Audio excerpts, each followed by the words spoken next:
Gaming news today is all about, well, drama, kind of. There are a handful of stories that we need to comb through, and I did not make like a big, huge opening monologue for this show in particular. If we have a lot of different stories to cover, I'll use timestamps below, so if you're watching this later, be sure to check that out. But just going to give you a bit of a forecast here. Larian Studios is under fire, not just for their use of AI, as that continues to kind of get combed over and discussed. AI in gaming in general has a lot of both misinformation and virtue signaling and bad acting, and I don't necessarily know if we've gotten to the bottom of this particular situation with Larian, and we now have people coming out and criticizing their hiring practices, so we'll take a look at that as well. Also, an update on Marathon and Bungie. Their art director is seemingly no longer there. We'll look at the details of that. I'll give my own thoughts about how that all went down. The infamous stream. They now have a new slogan. What does the general public think about this game as they continue to try to turn things around with their vid doc? We reacted to that earlier this week. If you want to see my thoughts on that, I do think it looks better, but I think they have a really, really long way to go with certain aspects of the game as well. We also have a story on Intergalactic The Heretic Prophet and Naughty Dog and overtime, and we'll be looking into that because this one also feels a little forced. You know, people saying, oh, the game's in trouble, or oh, this is a sign of bad things. We'll take a look at the article and what's being claimed. I'm not really sure if any of that is... It's like the Larian situation. I feel like people are sort of jumping on something incredibly, for the most part, benign and trying to turn it into something. If there's anything else going on in the gaming news and you want me to, react to it, cover it, and talk about it, show up to these live streams and drop a link in our members-only Discord for me to react to. We are no longer co-streaming on Twitch. I've been kind of booting up over there in the mornings just to let people know. We really do need to kind of bring the support back to YouTube. You probably have seen a lot of people talking about this. YouTube did a bunch of stuff this year with AI. It has really, really hurt this channel in particular, especially the members content. That was a big offer that we crafted over 3 years, and then they started basically putting it in front of people that couldn't watch it, and it was frustrating folks, and they were unsubbing. Really big streamers like Moist Critical, or content creators like Moist Critical and Linus Tech Tips were like, hey, we can't do this content anymore. It's hurting our channel. It really hurt us because we spent 3 years kind of building that up, and so we're having to get a little bit more creative and offer things. We are going to be bringing members content back to the channel in January in the hopes that they fix this, and because we want to offer that extra content to the people that support directly. So if you've ever considered supporting directly, be sure to click join. Make sure you pick Member Plus. It helps me do this full time. This is a fan-funded operation. We are not a very large channel, and we've done it this way for like the last 3 or 4 years, completely, funded basically by you guys. So we will get into these stories momentarily. I'll just kind of bat the ball around with the audience here at the beginning of the stream, so make sure you guys are hitting the like button. There's a lot going on with the Larian Studios situation, the Naughty Dog situation, Bungie with Marathon. Curious where you guys land on some of this. We can kind of discuss it. You also can submit questions in this intro portion of the stream about various stories and things going on. If you are a member, you can submit a question with the question command. Thank you, Top Shelf Gaming. Actually became a member right at the beginning of the stream, was probably trying to get into morning coffee. That's a segment we do to start the day, and we are now at 4:34. We're trying to get to that 500 member count to unlock tonight, and then we'll have stretch goals as well to make me sing Christmas carols and dress up as Santa, and we appreciate you guys making all of this possible. And Terminal Stupidity, man, that's a name that I used to have to shout on the regular gifting members, gets us to 454, drops a 20 bomb to start things off, and we already have people trying to summon the 50 bomb. My son lovingly calls 50 bombs farty bombs because that's just what 10-year-olds do. So we have an emote for my son called Farty Bomb. Oh yeah, that's also right. We have the Woe, the Lono Woe. Feel free, while chat is being flooded with memberships and generosity, to weigh in on these various subjects or to submit a question. I'll give you kind of my 30,000 feet on these situations before we dive in and look at the articles and look at the content. And a 50 bomb comes in from Pork Pie. We have nailed the goal. He's like, are we going to have to hit that goal? Am I going to have to help hit that goal? He asked that this morning. This guy has been so incredibly generous. He used the tip command. That's a great way to support as well. I know a lot of times this time of year, folks are like, hey, I'd love to send a tip because it's Christmas. Be sure to use the tip command if you want to do that. That goes directly to me, and that is a very, very kind thing to do. You don't have to. The thing to do really every day is get here, hit like, lurk, and listen. The 3 L's of a live stream. Listen, like, and lurk. We appreciate that so much. And be sure to talk in chat to spam it up and celebrate the generosity already going on. And don't forget to hit the like button. We could get those first 100 likes very, very quickly. And a single gifted comes in from John, gets us 20 away from the next milestone. Every 25, I gift a member back to you guys. Zubair says, hey, y'all, time to share all my secrets as no one can read chat. It weirdly feels like Monday. Having pork pie, that's right. And we're also doing a sale. A bunch of you took advantage of that this week. We have a bunch of coffee orders to fulfill. If you're trying to get last-minute stocking stuffers, our medium roast and light roast are on sale right now for $10.95. I forgot to open my coffee just now. And adding to the member train, Mike on a mic throws another one on the fire. Thank you so much, Mike on the mic, for gifting a member. Nice start, boys. We've only been live for about 6 minutes, and we already have almost 100 likes, and you guys are going crazy on the memberships, getting us to 507. We have kind of brought the team home, as it were, and you guys in Terminal Stupidity wants to go to war, apparently, with pork pie, with 220 bombs already. Terminal Stupidity's bringing the weight of his support to bear on the channel. This guy is a long time supporter, man. He's always come in with huge, generous support like that, and I greatly appreciate it, man. You've been here a long time. Got to keep it up for Lono. I appreciate that, pork pie. Thank you. I got you a Christmas present. You're gonna love it. Just tell me where to send it. You can use the PO command. If you want to send things to me, I do have a PO box. We don't talk about the PO box or like the Amazon wish list that much. People used to use the Amazon wish list and like send the kids so many presents. I stopped mentioning it. One year my daughter was like buried in presents. But yes, we have those commands available. The PO command is super easy. We've got a PO box, and people have sent, gifts and kind things over the years. So one of you sent my kids a literal just stuffed box full of Pokemon cards the one year. It was ridiculous. My kids' Pokemon card collection, like overnight, they had too much. Yeah, the PO command, not the POO command. That's right. We don't have a poo command. Smash like peep, says Joker Quinn. Thank you, Joker Quinn. Out of all the subjects, I might start doing a poll on the channel the night before. I might start doing this the night before. Which of these stories interests you the most? And if you're like, none, well, then feel free to put, something that you saw maybe in the chat, a game or a question that you have for me. Feel free to put that in the chat. Out of the 3 stories, which do you think is the most interesting? The situation with Larian and AI and their hiring practices, the forced overtime at Naughty Dog for Intergalactic, or or the art director from Marathon no longer being at Bungie, which I feel like a lot of us saw that one coming. So I don't know. I don't know if 90 minutes more per day is considered crunch. Maybe Jason Schreier's exaggerating. He has a history with Naughty Dog. It was interesting once you actually looked at the details of the alleged overtime. It was like, I think there was a cap on the week, like 60 hours. And I'm like, 60 hours? Okay, I do that every week. That doesn't, all right. I do more, actually.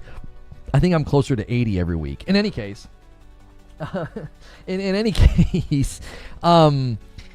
I was like, oh, all right, okay, because I think Monday through Friday I hit 60, and then I work on the weekends as well. So it's like, I'm not saying, oh no, let's not have any sympathy for people who are forced to work in conditions that are not good. I'm not saying that, right?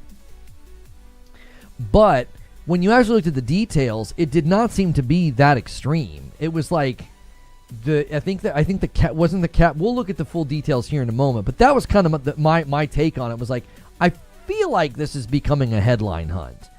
It feels like a headline hunt to me. It's like, oh, there's a negative headline that we can use to get people to click, and then you pull back the curtain on the story, and you're like, yeah, this isn't that extreme at all. I owe you guys 2 single members. I'm going to do that now for hitting the 500 and the 525. My force overtime is 2 to 4 hours. Yeah, I mean, I don't know. I very rarely in all of my years of working in retail, I almost never had forced overtime, and anytime we did, it would actually be pretty extreme. It would be pretty extreme, and then it would go away. It was always for like a short stint. It was like an iPhone launch or like the holidays or something. It was never for a very long time. I think many of us are in industries, professions, or trades where deadlines require crazy hours. Well, the interesting thing about it is it's for a demo. This is the other thing I don't quite understand. Why are they doing crunch for a demo and then the game's not slated to come out for, another like year and a half or so? The slightest perceived affront, and they all want to burn down an honest, customer-friendly company like Larian and then meme about it. Yeah, if you guys got a gifted membership from Pork Pie, Terminal Stupidity, Harbinger, Mike on a Mic, or Jom, be sure to say thank you to those guys, man. That is just so awesome. Now we're working on 750. If we get to 750, yeah, I believe 750 was I have to sing some Christmas carols, which is an old Frickmas tradition. And then if we get to 1,000, I have to dress like Santa Claus. So we will have ourselves a fun night tonight. But yeah, the situation with Larian has gotten some momentum. The demo is for Sony. They missed some deadlines, and the leadership wants to see the state of the game. Oh, okay, thank you. I'm gonna kind of read the article and give my thoughts as I read through it, but I kind of like to just kind of bat the ball around a little bit with the audience before we do that. I'd be damned if I work 60 to 70 hours a week. I'm not trying to spend my life working. Well, I think if it's for like a particular week or month because you've got like a deadline or something, I usually think people are totally willing. It's not like they're being, chained to the desk or something like that. They're usually very, very willing to do it because their mindset is, hey, we worked really hard on this, let's get this thing going. Let's get this thing out the door. We want this thing to be amazing. I think that's why they're usually okay with it.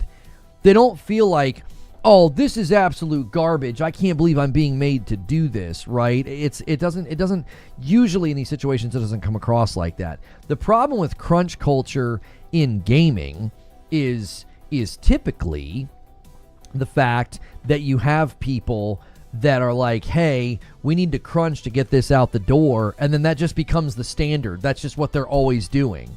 They're just like eternally in crunch. That was the issue that kind of got enumerated by some studios over the years. It wasn't like, oh, hey, we got to hit this deadline. Let's all buckle down, for the next 4 to 6 weeks and really get this thing out the door. And right, there's like an end in sight. You can kind of justify burning the candle at both ends to get this thing out the door. In this particular situation, it sounds like it's a very moderate amount of overtime, and it's to get this demo out the door, so it's not going to continue beyond that. It's not like the culture at Naughty Dog is crunch. It's, we got to get this demo out the door. Let's buckle down and get it done. Sven says it's a crap culture. I experienced it at my job before with previous leadership.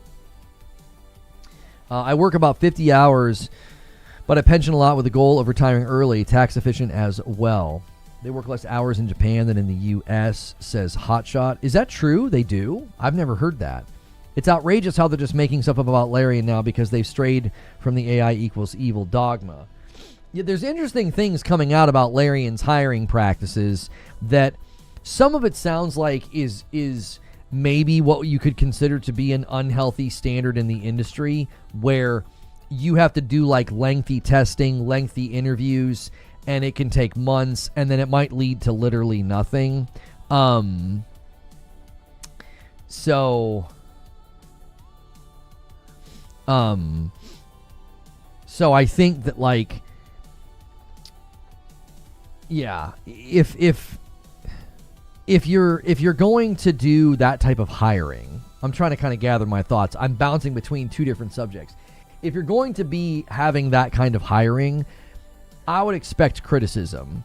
I think the interesting thing, and people are saying, oh, the timing is a little suspicious. And I'm like, yeah, well, it's hard to criticize a company when everybody thinks that they're saints. When they win Game of the Year and everybody thinks that they can do no wrong, obviously the issue is going to be, well, you can't really say anything. You're going to look like a hater. You're going to look like a detractor. You're going to look like a troublemaker, right? So to me, it stands to reason that these people kind of stayed quiet and they're like, yeah, whatever. Companies don't owe applicants anything. I have two minds about this sketch. On one side of my mind, I agree with you. I don't owe you anything. If I want to take you through a rigorous, interview process and there's 7 different interviews and it takes a really long time, that's my prerogative. Now, that could start to work against itself because a ton of people are going to be like, I'm not putting up with this, and you could miss out on really talented people. So that sort of a posture and an attitude could certainly work against your ability to hire good people. On the other side, if you're basically asking people to do free work to quote-unquote test them, I would hope there are very, very strong assurances made that none of what they submit can be used by your company. Like in particular, the one person was claiming they had to do a bunch of writing. It had to be workable and playable. And I'm like, and if you don't get hired, what do they do with everything that you submitted? Do they suck that up into a vacuum cleaner of ideas that can then be used in their content and in their games? If so, that's highly unethical. As long as they're not able to use anything that you submit, I also think it needs to be full disclosure. You need to let people know on the front end what's going to be required of them. Like if you're going to do testing, if you're going to do, numerous interviews, if the time from interview to hire is lengthy, I think it's fair to expect that to be told to the applicants. If you apply to a job and find out, on the second interview that you're going to be required to do, a copious amount of testing work and submitting your own stuff to prove that you know what you're doing, it's like you should tell people that from the outset so that they're properly informed. A member renewal from Infinity Nerd, 6 months. How do people feel about the next Xbox and PlayStation? I myself don't feel an immediate desire to upgrade. An all-digital world frightens me. Well, thank you, Infinity Nerd, for 6 months of memberships. Always remember, guys, you can upgrade to Member Plus, and starting in January, you're going to want to be at Member Plus here on the channel if you want to get into the green room. That's extrapolating from limited information. These kinds of interviews are not uncommon, as other devs have confirmed on Twitter. What are you saying is being extrapolated from limited information? Everything I said was based off of claims made by people who have applied to get in at Larian. My only concern is if stuff that they're submitting can be used. Larian's under Belgian law. They can't force OT or do crunch. We're kind of crossing wires here. Naughty Dog is the one that has been described as requiring some overtime for this demo they're trying to get together. Larian has been criticized for their hiring practices, doing what's called unpaid testing. The unpaid testing is, to me, totally legitimate if they let you know ahead of time that they're going to be doing that, and if they can't use anything that you submit. Because if I do some written testing for you and I have some really cool story ideas and creative things and you decide not to hire me, you don't have a right to use what I just wrote. That's ridiculous. That's basically a form of theft. So I would hope that people would say, yeah, we don't do that. Anything you submit is we can't use it unless we hire you. Mikey Bot with a Member Plus, thank you so much. That adds to the total 528 already. Well on our way to the next stretch goal. I think fickle, uninformed gamers are hard to predict when it comes to what is not acceptable. Western devs are cooked, except this one studio that I love, until they get to be too successful. Back to YouTube, my guy. I appreciate it, Mikey Bot. If they cobbled Baldur's Gate 3 together using work done by random applicants, then they are effing space wizards. I think the difficulty is if you collate it all and put it all into a database and you have it all nicely organized, Zubair, they could be like, all right, let's pull from all of the written testing any good stories about, hermits, any good stories about, mythical animals. And then you could easily pull side stories from that. I mean, it wouldn't be that difficult. if somebody submitted like a written test and you had it categorized in a database somewhere, I actually don't think it would be that difficult to organize all that and to say, hey, we need some side quests for this game. Let's just pull from that. I'm not saying there's no reason to think Larian is secretly using the content on testing the final product. It'd be super risky. I don't disagree with you, Return True, but there's two sides to this. On the one side, yeah, you're probably right. It would be really random and odd and strange for them to do that, and it would be a pretty big risk. But the other side of it is, let's say you applied to Larian 3 years ago and you came up with a really creative story about, a talking rabbit, and all of a sudden you're playing through Baldur's Gate 3 and there's some spin-off side story about a talking squirrel. And you're like, this seems awfully familiar, and it's what you wrote. The odds of the person that wrote that finding that instance and that side quest would be really, really small, meaning they could conceivably do it and get away with it. I'm not saying they're doing it. I'm just saying, on one part, I agree with you. That seems insane. It seems absolutely insane. How could they possibly do that? That would be, to me, a logistical and organizational nightmare. You've got a bunch of random things submitted by applicants. Wouldn't you rather just curate good stories from your existing writing staff that you have? So I don't think it's been demonstrated that they've done it. What I'm saying is that's the only concern. Do you see what I'm saying? Like, if they want to have an unpaid test as part of their application process, that's their prerogative as a company. If they're like, listen, we need you to be able to prove that you can work within our workflow. Writing for a narrative-driven single-player game is not the same as writing for a quest-driven, multiple-choice, CRPG. We need you to demonstrate that you can write and work in this environment. Okay? If they want to do that, that's their prerogative. My thought is, the only lingering concern is there any evidence that they use any of it in the games? If they don't use it in the games, then I don't really think there's any complaint other than we don't like the way they do hiring. And if you don't like the way they do hiring, you probably wouldn't want to work there anyway. Sven says they force you to work by hanging crap over your head. This would look really good on your promo. Just think of the spot. For sure, yeah, forced overtime can be, yeah. When I interviewed with you, I pitched you Swordman. I want my money. Jack Garland with the $5 super chat tip. Here, let me set the super chat goal.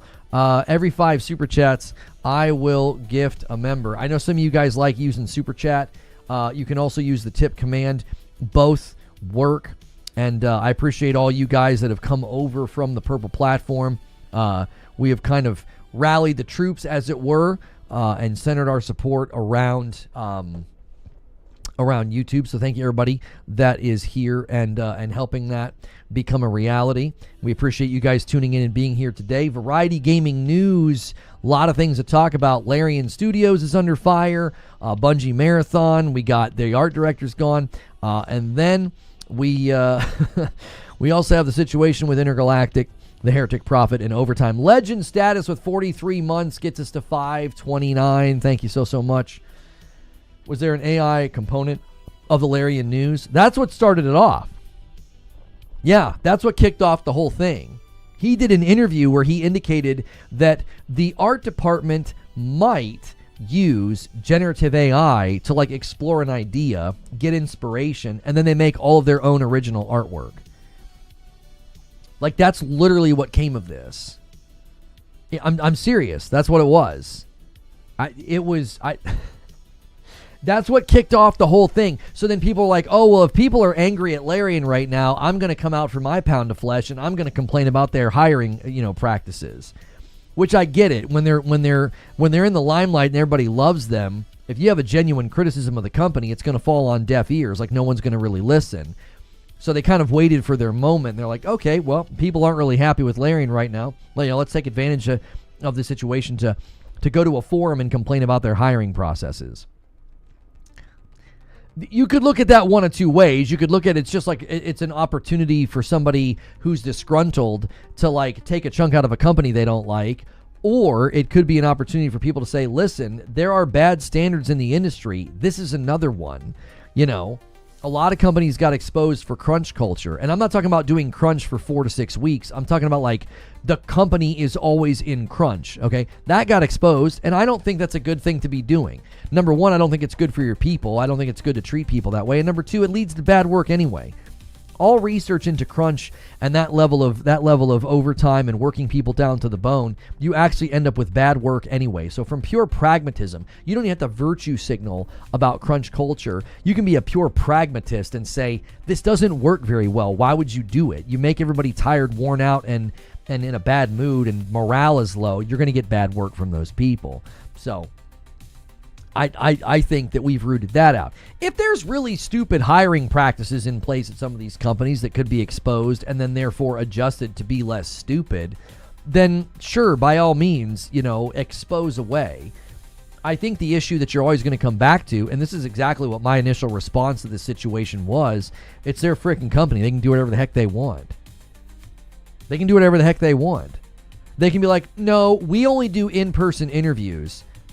Yeah, if you want to interview here, you got to come all the way out here, and it's on your dime. You got to fly out here. You got to get a hotel. Yeah, and it's a multi-day interview. So, yeah, listen, that would be ridiculous, but it's their company. If that's what they want to do, by all means, they can do that and get almost no applicants. Like, nobody's going to do that. No one's going to spend an exorbitant amount of money to travel and stay and eat and do all of this, do all these expenses, to interview at a company. But if that's what they want to do, it's their prerogative. It's their company. Larian has made several contradictory statements. Could you outline those statements for me? I'm not actually sure what it is that you are referring to.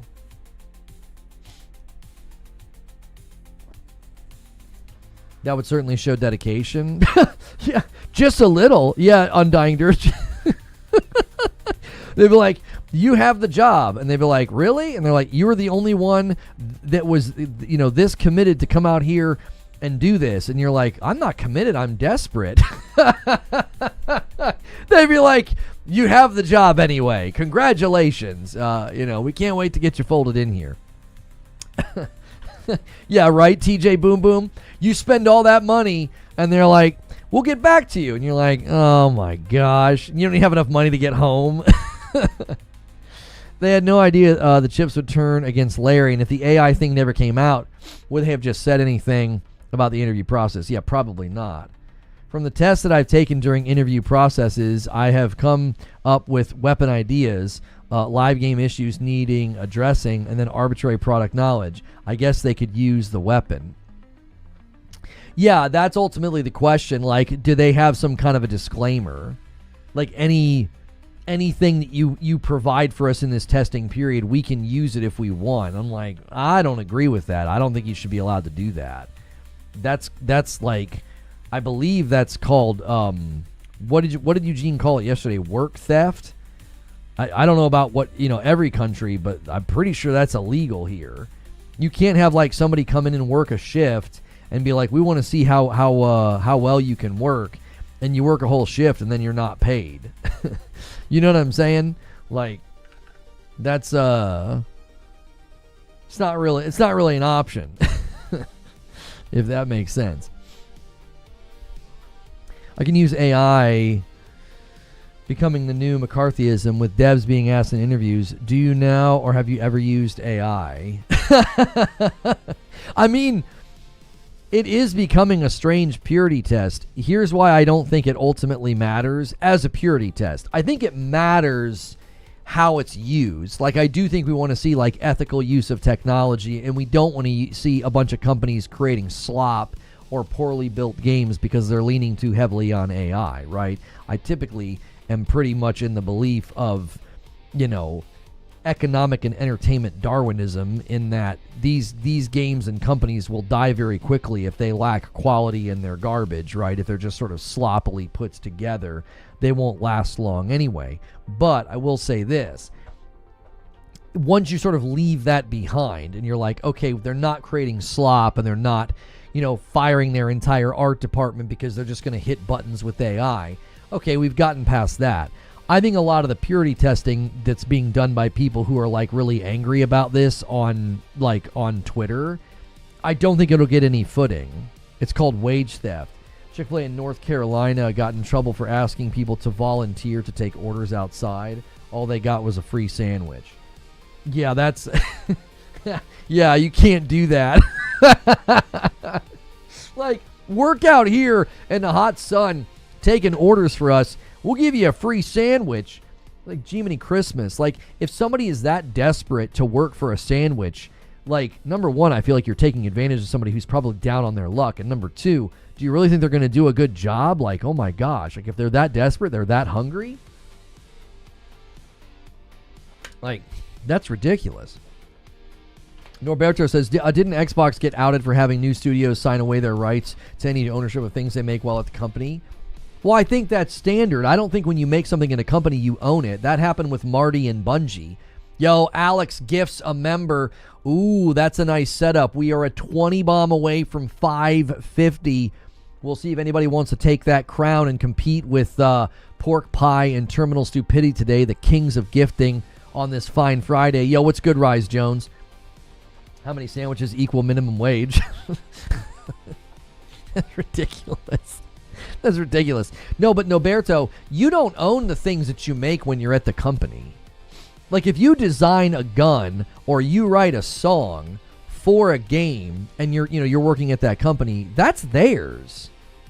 Like, Marty O'Donnell tried to turn around. And listen, I like the fact that he exposed some of the bad things about Bungie, but I also think he was kind of out of line. Like, not out of line, that's not the right phrase. He was really acting out of turn. You wrote all of that music for Bungie, for Destiny. It's not yours. You can't be like, oh, I'm going to throw all this music up on a YouTube channel and monetize it. It's not yours. What are you doing? Imagine somebody doing that for any soundtrack. Well, that's mine. No, it's not. You wrote it for us. It's for our movie. It's copyrighted underneath our property, like whether it's, Star Wars or anything else. John Williams might have some pull, but outside of guys like him and Hans Zimmer, on the average the average composer doesn't own the rights to the music. You made it for the movie or you made it for the TV show. Yo, Rissick bumps the line by 1. Thank you so much, Rissick. Rissick went crazy yesterday, and he's back again today, bumping the line. Thank you very much, guys. Check your renewals like this one here from Mr. Abe, a VIP, and it's 56th month. Happy holidays, Lono and chat. Thank you so much. Guys, currently working on a stretch goal of 750. If you want me singing Christmas carols tonight, I appreciate it. You can even make me dress as Santa Claus. We try to make the member goals a fun celebration incentive for Friday night. So thank you to everybody who's contributed this week. Tell Mick Gordon that. He will tell you otherwise. What's his view on this? That he owns the music if he writes it for a game? Pretty sure even if it's not specifically for a project, if it's made on a company time using company tech, it's the company's. Generally, that's what you agree to when you work at a company like this. Imagine going and working at a company and designing the character of Celine in Returnal and then wanting to act like, no, that's mine. She's mine. I can use her in other things. It's like, no, you can't. I got the Art of Returnal book, and I was reading through it last night, and it's just it's so cool. I'm such a fanboy of that game. I'm obsessed, and just reading through the different iterations and ideas that they had and what they landed on, and it's always one of those things where, like, you're so glad they landed where they did. Like, you look at some of the ideas they had, and you're like, man, I'm glad you guys didn't do that. But imagine being on that team and being like, well, I put the finishing touches on Celine, so that's my character model. You know what I mean? He was the Doom Eternal music composer. He was a freelance musician composer, and they didn't pay him or barely.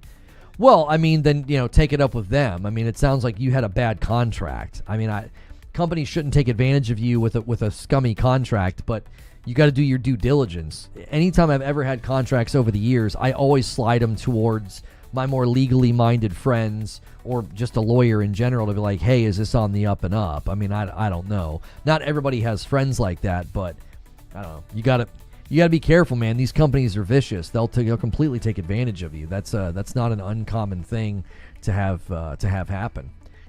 It's unfortunate, but it's the reality. You really got to protect yourself.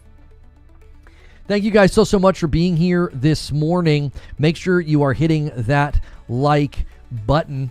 We are discovering a variety of topics in gaming news, whether it's Larian Studios, Intergalactic and The Heretic Prophet with Naughty Dog, as well as Marathon Bungie. There's a lot going on right now, and we're discussing it, and we appreciate you guys being here so much and contributing to the daily shows. If you're lurking and listening and liking, that helps us. I bring that up to speculate. That might be what Larian does with the application process. I imagine they have a disclosure that says nothing is their own.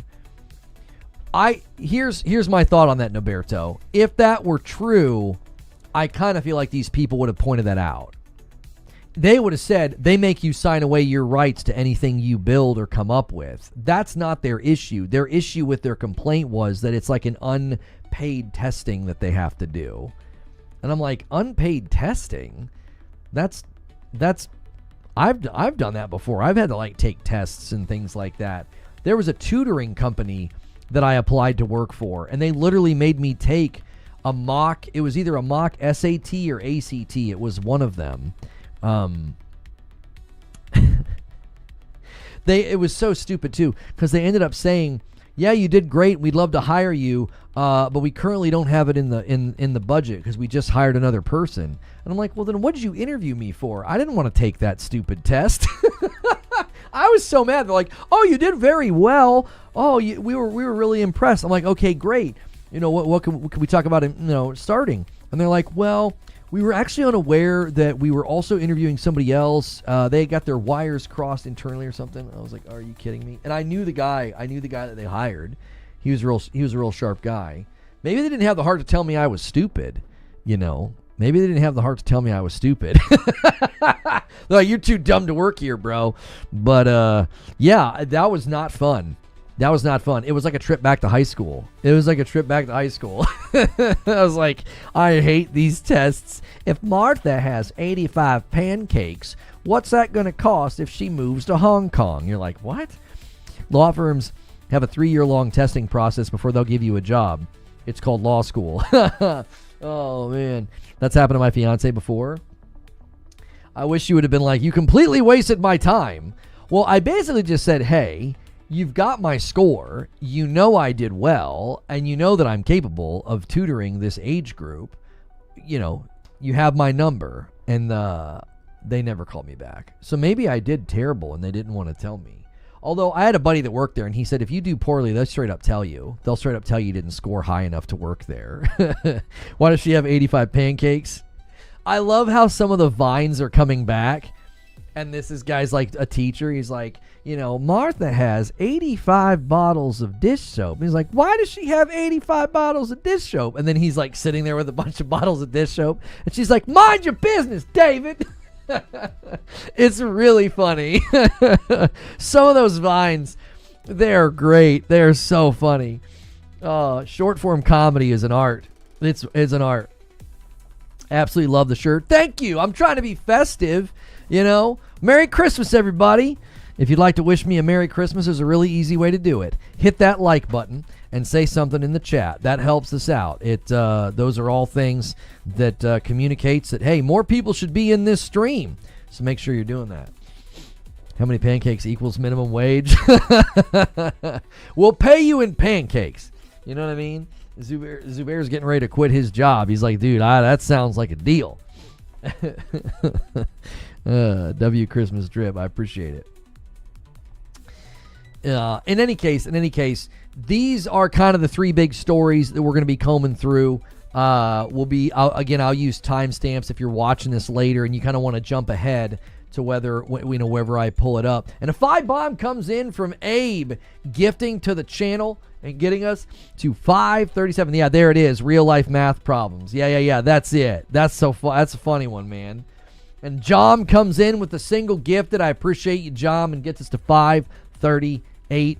Guys, remember, every 25 I have to gift one back, and we're trying to get this number to 750 right now. Thank you very much. Your renewals count if you're a member plus or above, and upgrades count as a double, okay?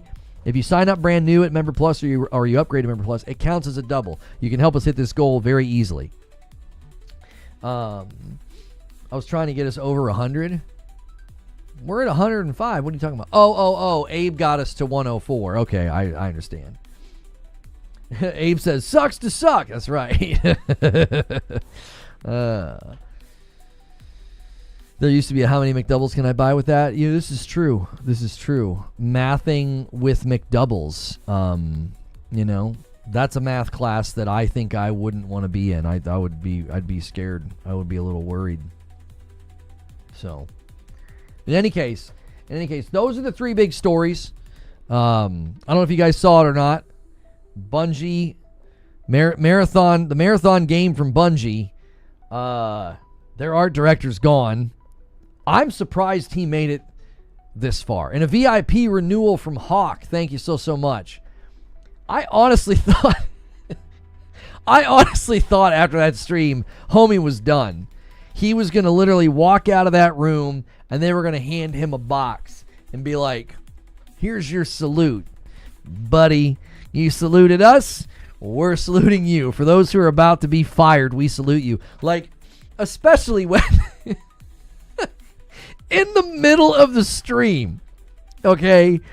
In the middle of the stream, homie was losing access to Discord. And I'm like, oh, they already did it.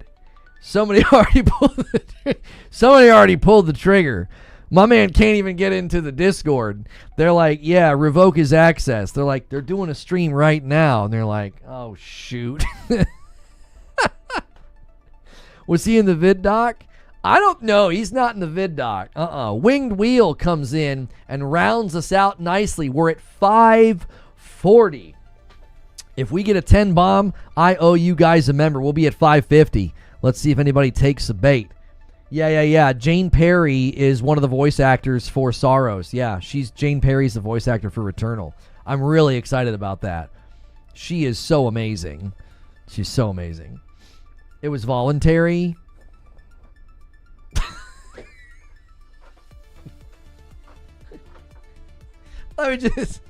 Let's just run down the story, shall we? I'll try and say that like the critical drinker. Shall we? Let's just run down the story. Bungie gets caught stealing artwork. They make the art director apologize. He looks like he's going to die. It looks like he's literally about to go sit in the electric chair, like a minute later. Then they settle with the artist. We don't know, but I hope she got paid a bundle. I mean, an absolute bag of cash. And after that, he voluntarily leaves Bungie. Now, I don't know about you, but I don't think it was voluntary. Okay? He's fired. They fired him. They said, listen, we're going to give you the option to voluntarily quit. How does that sound? You get to keep your pension, You can go out with your head held high. Go do another salute on Twitter if you want to, buddy. But we're going to give the option to voluntarily quit. Homie was fired, y'all. Voluntold. That's right. And thank you, Sam Runkle, for 34 months in a VIP. Welcome back, Sam. I'm here to tell you that homie got fired, bro. Like when Pete retired. Yeah, Pete Parsons retired. I think Sony walked in the door and they're like, we think now's a great time for you to retire, Mr. Car Collector Parsons. Now's a great time for you to take a dadgum hike. In the words of Burnt Peanut, not. That's right. Listen, I don't watch a lot of Burnt Peanut, but I think he should get a sponsorship with Chapstick, the company. That homie has always got his mouth like this, like open. Those lips have got to be chapped, bro. Like he needs to be working with the Chapstick company. I think that's a great sponsorship for him. He could be like, today's stream is. I can't even imitate his voice. It's so insane. It's never the same. I can't even do it. My bungalators. He could be like, hey, this is sponsored by Chapstick. And he could like pull it up and do it. I mean, listen, give me a cut. If that contract works out, Peanut, I want a cut of that. Voluntary is so that you won't have fired in your history. That's right. That's right. It's chapped with alcohol. Yeah, man. Homie's got his mouth puckered all the time. He needs some chapstick, dude.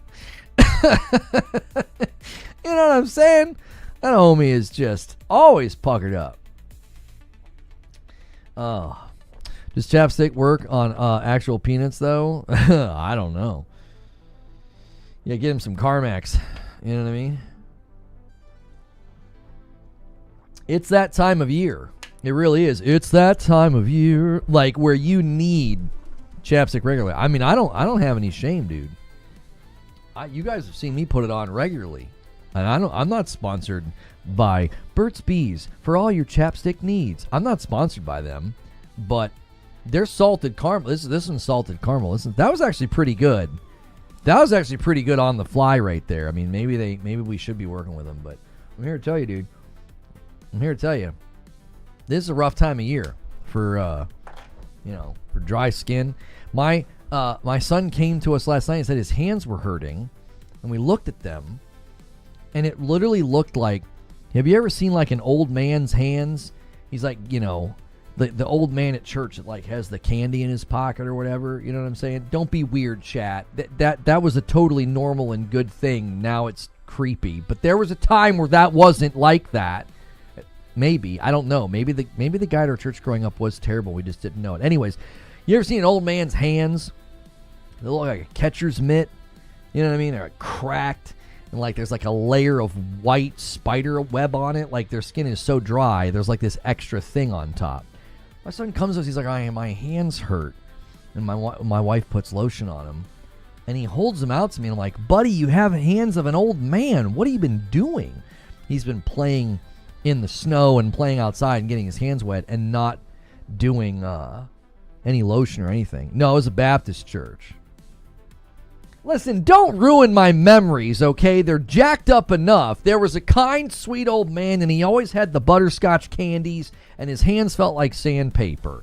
And, maybe they're, hopefully not. Let's just say that. Let's move on. I don't want to, he was nice. He was nice. Oles are allowed candy in church, not old men. This is right. He's describing his son's hands as ashes. Listen. We all know there's differences here. There are cultural differences. We embrace lotion here, okay? All right? We do. We embrace lotion. We are okay with lotion. Elbows, you got to get it on that elbow. Hands, you definitely got to. It's bad. It's bad, boys, especially in the wintertime. Your sides and your back from that hot water shower. Dude, come on, man. Why are you doing this at the office? Oh my gosh, my back. Why are you doing that? Why are you doing that? Just use a little bit of lotion, okay? Use a little bit of lotion. Just if you want to know good lotion, just I'm not going to say it. Anyways, I work with concrete and lime water, so I go home every day with dry, cracked hands, so I have to wash them and use lotion. Oh, yeah, they'll start to bleed. Like my knuckles did that one year. I wasn't taking care of them. My knuckles started cracking. It hurt. Where's this conversation going? I mean, it's just basic life advice. That's all. You know what I'm saying? You're like, lotion? Why would I need lotion? Okay. I mean, there's other ways to tell everybody that you're white. It's okay. But seriously, you need it in the wintertime especially. You need it in the wintertime. I was about to yell abort. Man knows his lotion. Listen, I was just gonna say, if you're working in the office, your back's scratching like itching like crazy because it's the wintertime, and you want to know, what the good lotion is, ask the lady with the big nails. She'll know. She'll know the good brands. I have a lotion station in my office. People visit regularly. Oh, I bet. Chapstick was created to increase chap lips for money, profit. Oh, gosh. Here we go. What was the conspiracy theory about chapstick back in the day? Was it that they put fiberglass in it or something to like give you like microfiber cuts in your lips? So you have to keep using. Well, I swear I heard that when I was a kid. It's like they put little pieces of fiberglass in chapstick so it cuts your lip. I'm like, there's no way that's true. You would feel that. You'd be like, ow! You would be screaming, just like, oh, why does it hurt? You know what I'm saying? You would not be able to do that. You would feel it. The chapstick psyop. That's what I'm saying. There's no chapstick conspiracy. If it's a conspiracy, let me tell you, it's not a very good one. Because this Burt's Bees has lasted me for forever. I don't have to use it almost hardly at all. Once or maybe twice a day. I'm not like caking it on every 20 minutes like, oh my gosh, I'm addicted. I can't stop. Oh, I need a new chapstick, roll. What would you call it? It is a stick. I need a new chapstick stick, on a regular basis. Lona collecting big chapstick money now. Oh, yeah. Yeah, I'm getting paid. I'm getting paid a lot. All right, y'all. We got to be on subject here. We're in trouble. We're 50 minutes in, and we're talking about chapstick. So why is Daryl screaming? He's putting chapstick on. It says it right on the label. If you're not screaming, it's not working. So, I mean, it has to be true. It's right there on the label. So, he isn't necessarily wrong. The more you use chapstick, the more you need it because your body thinks you don't need to produce as much moisture. Burt's Bees sucks. Carmax is better. Oh, for frick's sake. There's even tribalism in chapstick chat, right? Actually, we should be calling it lip balm because chapstick is the brand. Are you friends with people like this that correct you if you say Kleenex or chapstick? They're like, well, it's actually a tissue and it's lip balm. The brand, oh my gosh, I will punch you in the throat, Deborah. Shut up. Shut up. Shut up. It's chapstick and it's Kleenex. Till I'm dead, that's what I'm calling it. I don't care if it's a brand. Someone's like, could you get me some lip balm? I already know I don't want to be friends with you. I already know. Let's just end this now. Let's just end this now. Yeah, it's like not calling it a Band-Aid. Can you get me a bandage? I'm sorry. What did you just say to me? What did you say to bandage? Let me say, you say lip balm and tissue as well, don't you? Okay, that's fine. We can't be friends. All right, we got a question here submitted from John. He says, what's the story with Intergalactic? I missed that part of the intro. So, the thing about Intergalactic is an interesting one, in that it's not that interesting.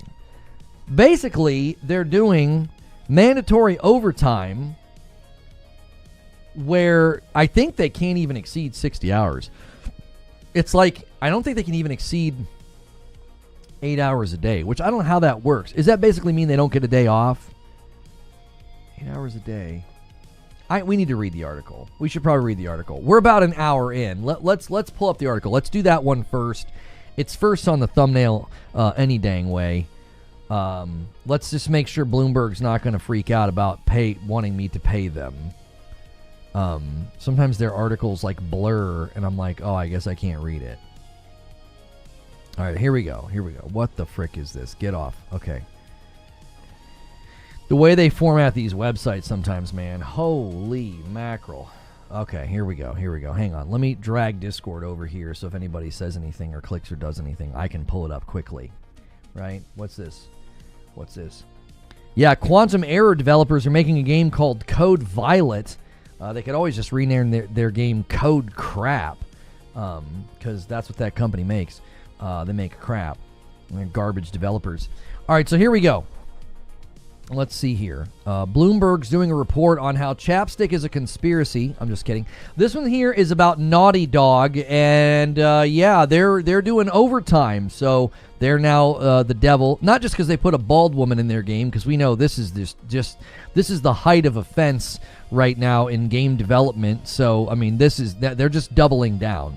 They're really doubling down. They're like, not only did we have the gall and the audacity to put a bald woman in our video game, we are now requiring overtime. I mean, just rename the studio, the devil. All right, here we go. Let's read what's going on here. Employees at Sony Group Corp. Naughty Dog Studio are working mandatory overtime to finish a demo for their next video game, Intergalactic The Heretic Prophet, reviving an infamous workplace tradition that's increasingly frowned upon across the industry. I actually don't think this is a fair way to phrase it. I don't think temporary crunch is frowned upon. This is a common practice in virtually any project where you're like, hey, we're close to a deadline. Let's all buckle down and get this thing done. Generally speaking, you have buy-in from employees on this type of thing. They want to hit the deadline. They want to get the thing done. What is frowned upon is not mandatory overtime or, 6 weeks of crunch or something like that. It's when they're crunching all the time.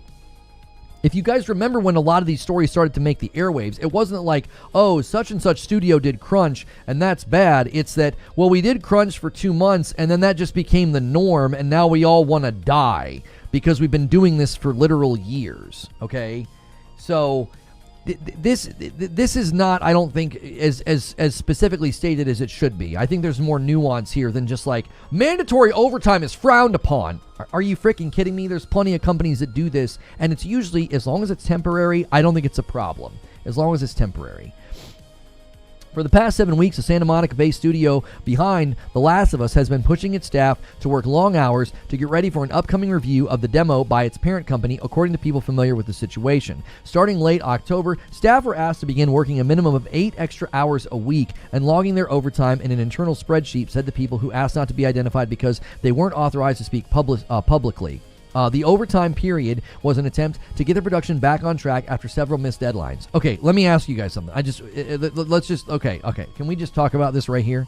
Can we just all settle down?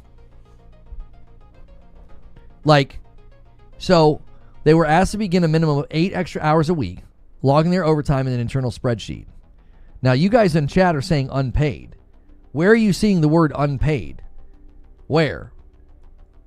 The work hours, they're pushing its staff to work long hours to get ready for the upcoming demo, all right? They were asked to begin working a minimum of 8 hours a week. Oh, I guess that says minimum. Okay, a minimum. Okay, so maybe they have to do more. So maybe they're doing more than, maybe they're doing more than 8. But at the bare minimum, they got to at least clock in an extra 8. They're trying to get ahead, okay? Yeah, if they're salary employees, they don't get paid extra, okay? This is just extra work, okay?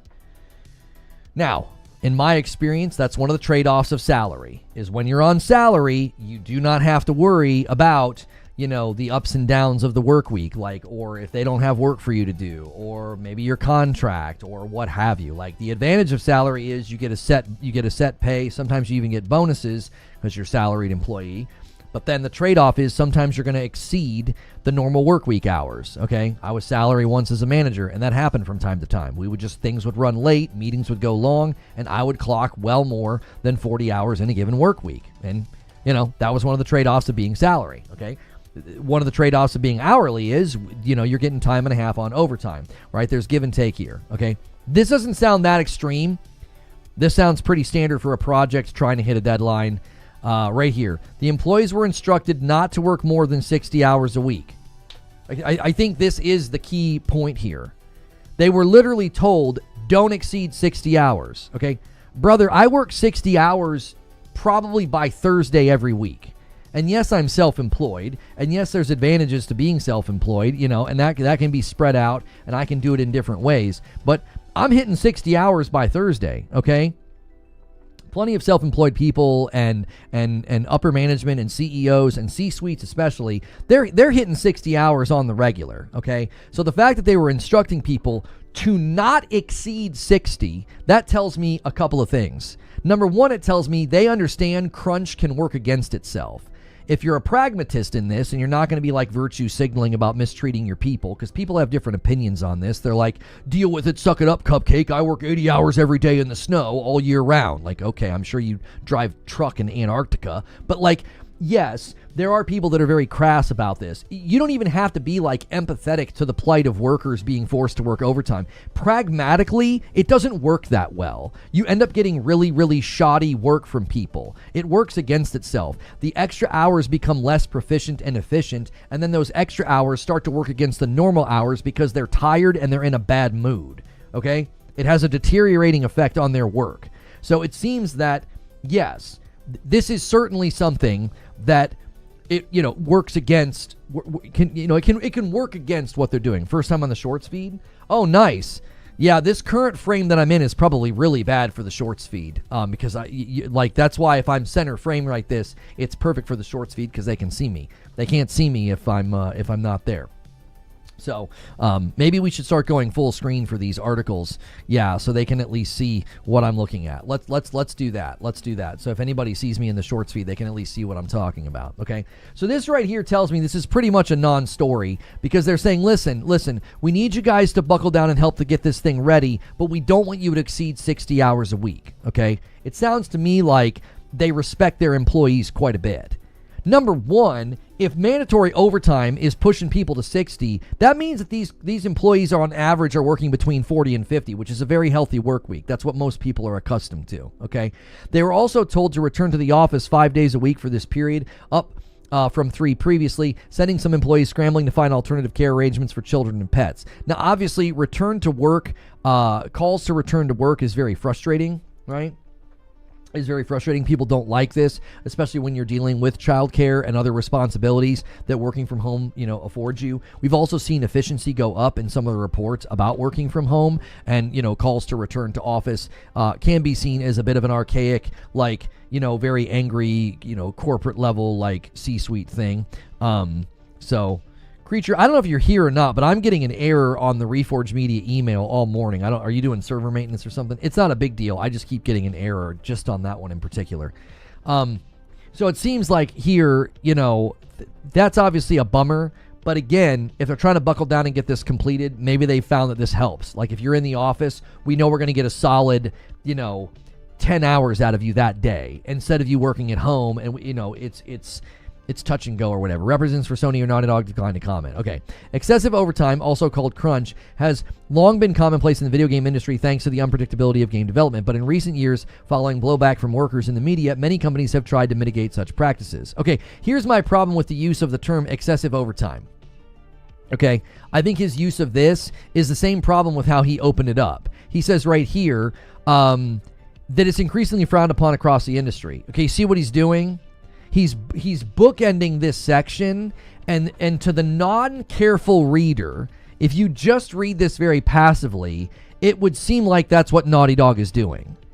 Oh yeah, it's really frowned upon in the industry. After he gives the details of what they're required to do, he says, excessive overtime, also called crunch, has been commonplace in the video game industry.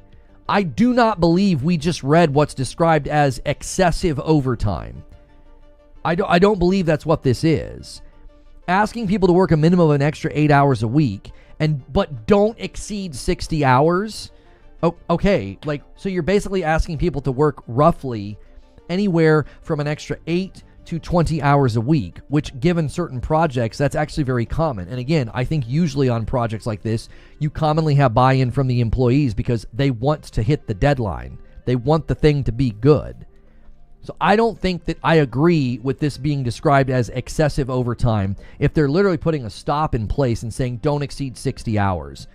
When commonly, many people on salaries and upper management and C-suites and even self-employed persons are exceeding 60 hours all of the time. That's not excessive in my mind. That's just kind of a normal work week given certain industries and given certain, positions and how high you up are in the company.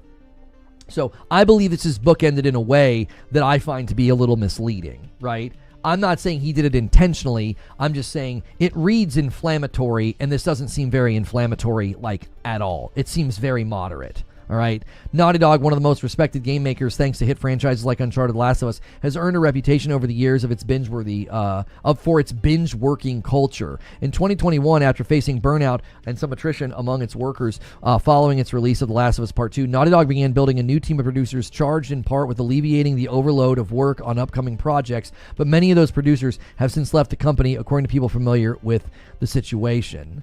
Yeah, but I would say the fact that they're saying don't exceed 60 hours, it feels like that DNA and culture is still there. They're like, we got to hit a deadline. We need you guys to work extra, but don't exceed 60 hours.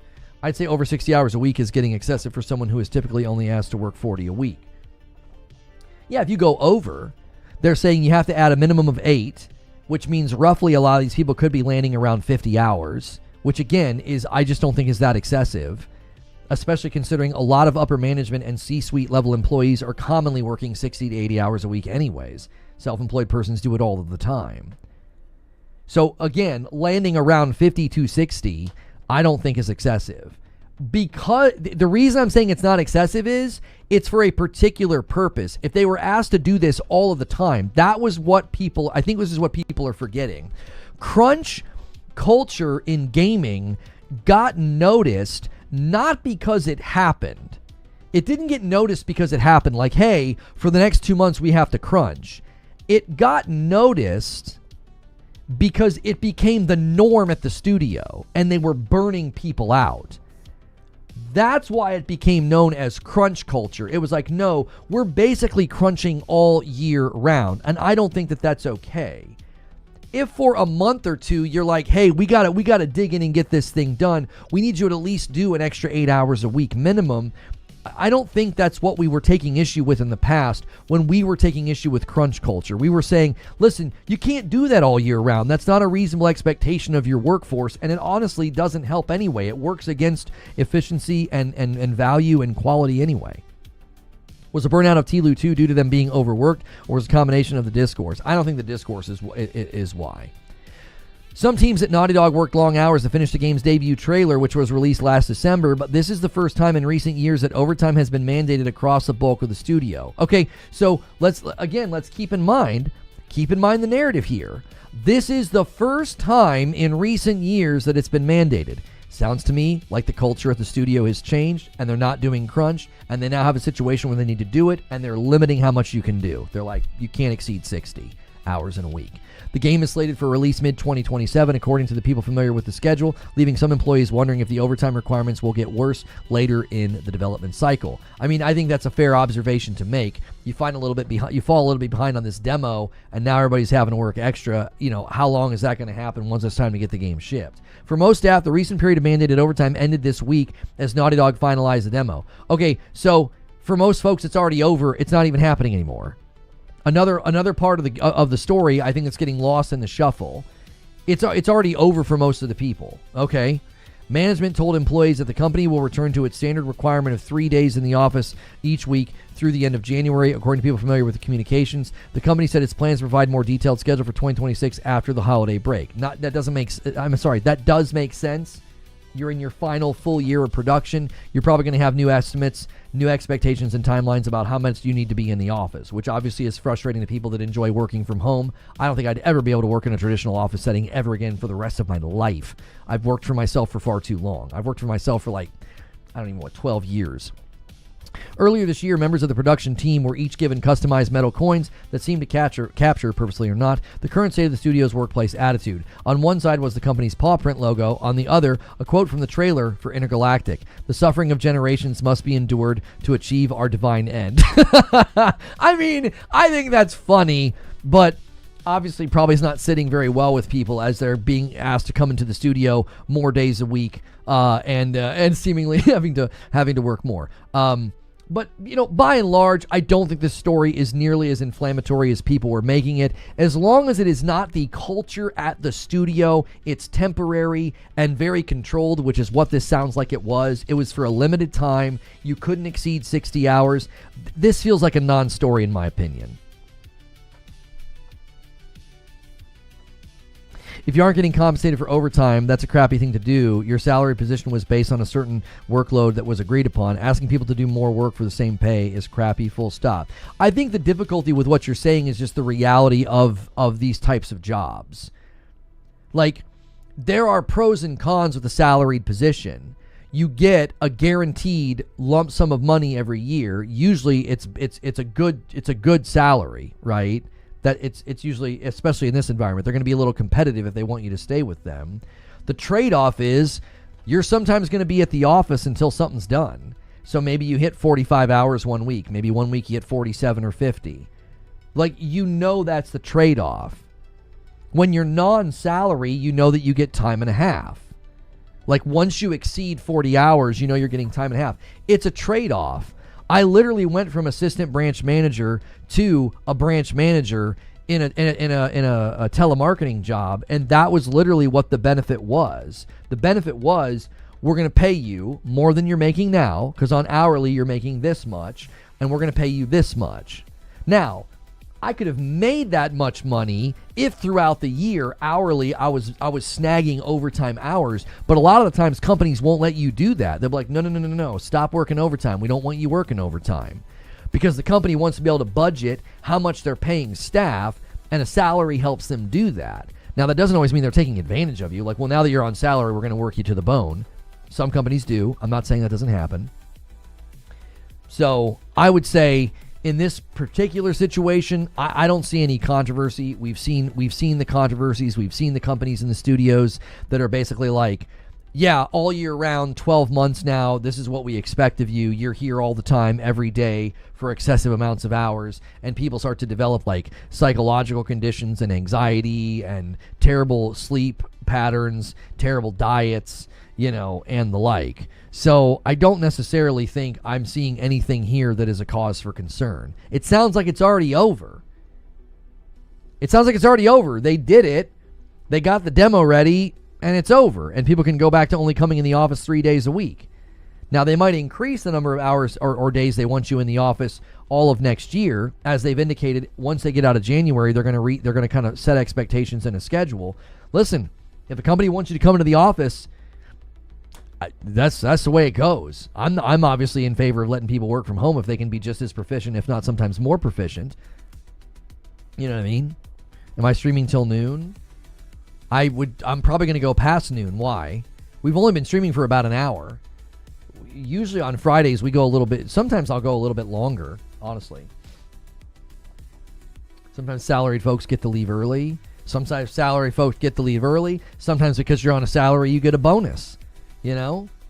There's all kind of things. There's all kind of perks and benefits that come with salary. Guys, do me a favor and hit the like button if you haven't already. We need 20 more likes to get to 200 likes. Thanks so much for tuning in. We've been talking about a variety of topics today, and we just kind of got done reading through and reacting to the Intergalactic situation. If you've been following Naughty Dog and the Intergalactic Heretic Prophet story, we just kind of looked at the Bloomberg report about the mandatory overtime. It seems to me it's already over. It was very minimal. It was not that extreme or excessive. They required people to add an extra 8 hours minimum a week, but you couldn't exceed 60 hours a week. I don't know. Most of the salaried people I know or business owners I know, they're hitting 60 every week. That's not a random thing for them. That's just normal. Behind the scenes, look for a new job. Find the job that allows remote hybrid, and then quit. Things a European mind cannot compute. The size of the United States and salaried workers don't make overtime. Yes. Yes, salaried workers don't get paid overtime. Yes. In general, just wondering, I'll be stuck in my office because the winter up north sucks. It's costing me more money living here than the south. Can't wait to go back. Winter's killing me. I just now realized. What's good, homie? I just now realized because I was like, wait a minute. I feel like your name is familiar. Yeah. Good to see you, brother. Good to see you. Yeah, we'll say brother. After Thanksgiving, what you announced, you are my brother. I feel sorry for those who need to work 60 hours a week as normal. Don't feel sorry for... No. It depends. I probably clock 70 to 80 on a given week, and I wouldn't want anybody feeling sorry for me. That's what the work requires. You know what I mean? It's what the work requires. Like, it also comes with benefits. Yesterday, I was able to stop working at 3:30, jump in the car, and go to the movies with my kiddos.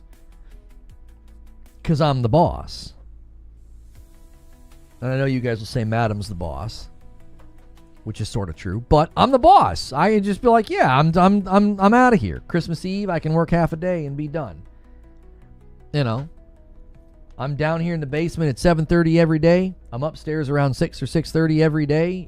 That's, what is that? That's an 11-hour work day. And that's just during the day. I'm also working in the evening, like after dinner. I don't know.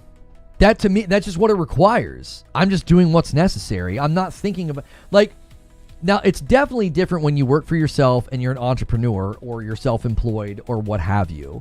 You don't log your hours. You just do what's required. Now, that's obviously a danger. You can overwork yourself. You can do too much. You can stretch yourself, and then you crash out and you burn out, and, people do all sorts of things when they do that to themselves. But, I don't really think of it in the realm of hours. I think about what's required. What do I need to do today? And then I just do it. This is something, that I've even been transparent about with you guys just this week, and why we're having to make changes and kind of bring everybody home to YouTube, and why we're fixating so much attention on memberships, because it's like when 6 hours of my day is dedicated to being live, that only works if it's got that direct support. Like, we are not at the volume, like some creators are at that volume where they can stream for 6 hours and everything just happens automatically. They just have people gifting, super chatting, and the ad revenue is just all there. I had a machine that was running like that 5 years ago. It got destroyed and we've been rebuilding. But I'm never thinking about how many hours did I work this week?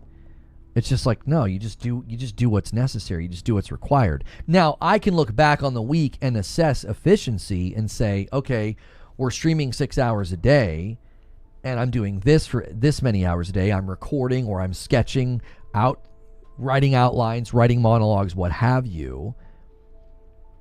Right? I'm doing all those things. No. That's on you, though. I'm not sure what you're saying is on me, though. Very different as a self-employed person.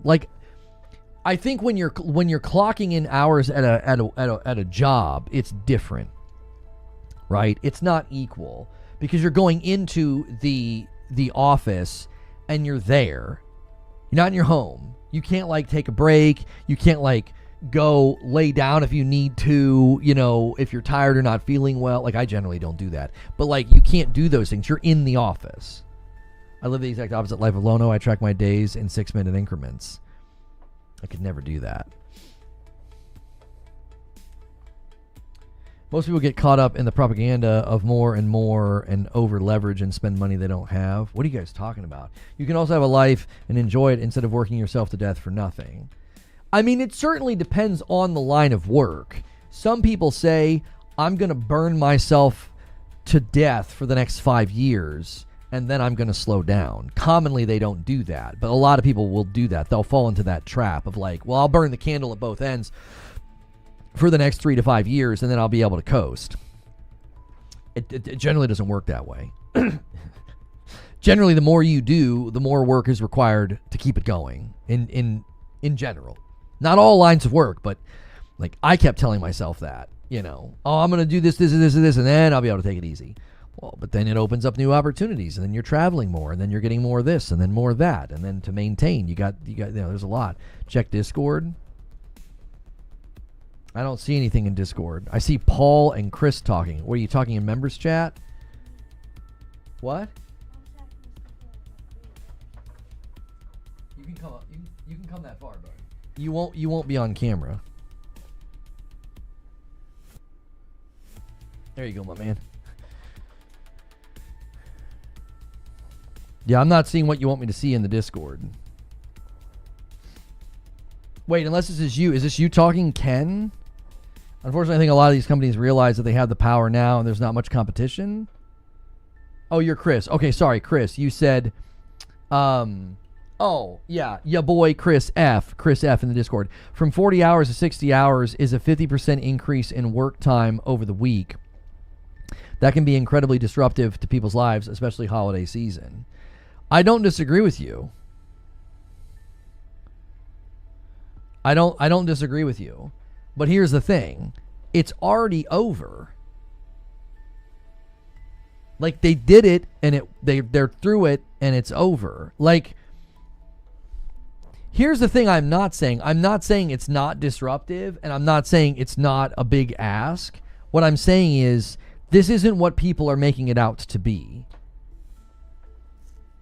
There are hundreds, if not thousands of jobs, places of employment. There are hundreds of thousands places of employment right now that are asking people to do this.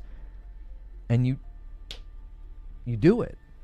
You're a part of a big machine, and that's how things run sometimes. People got to dig in and do extra.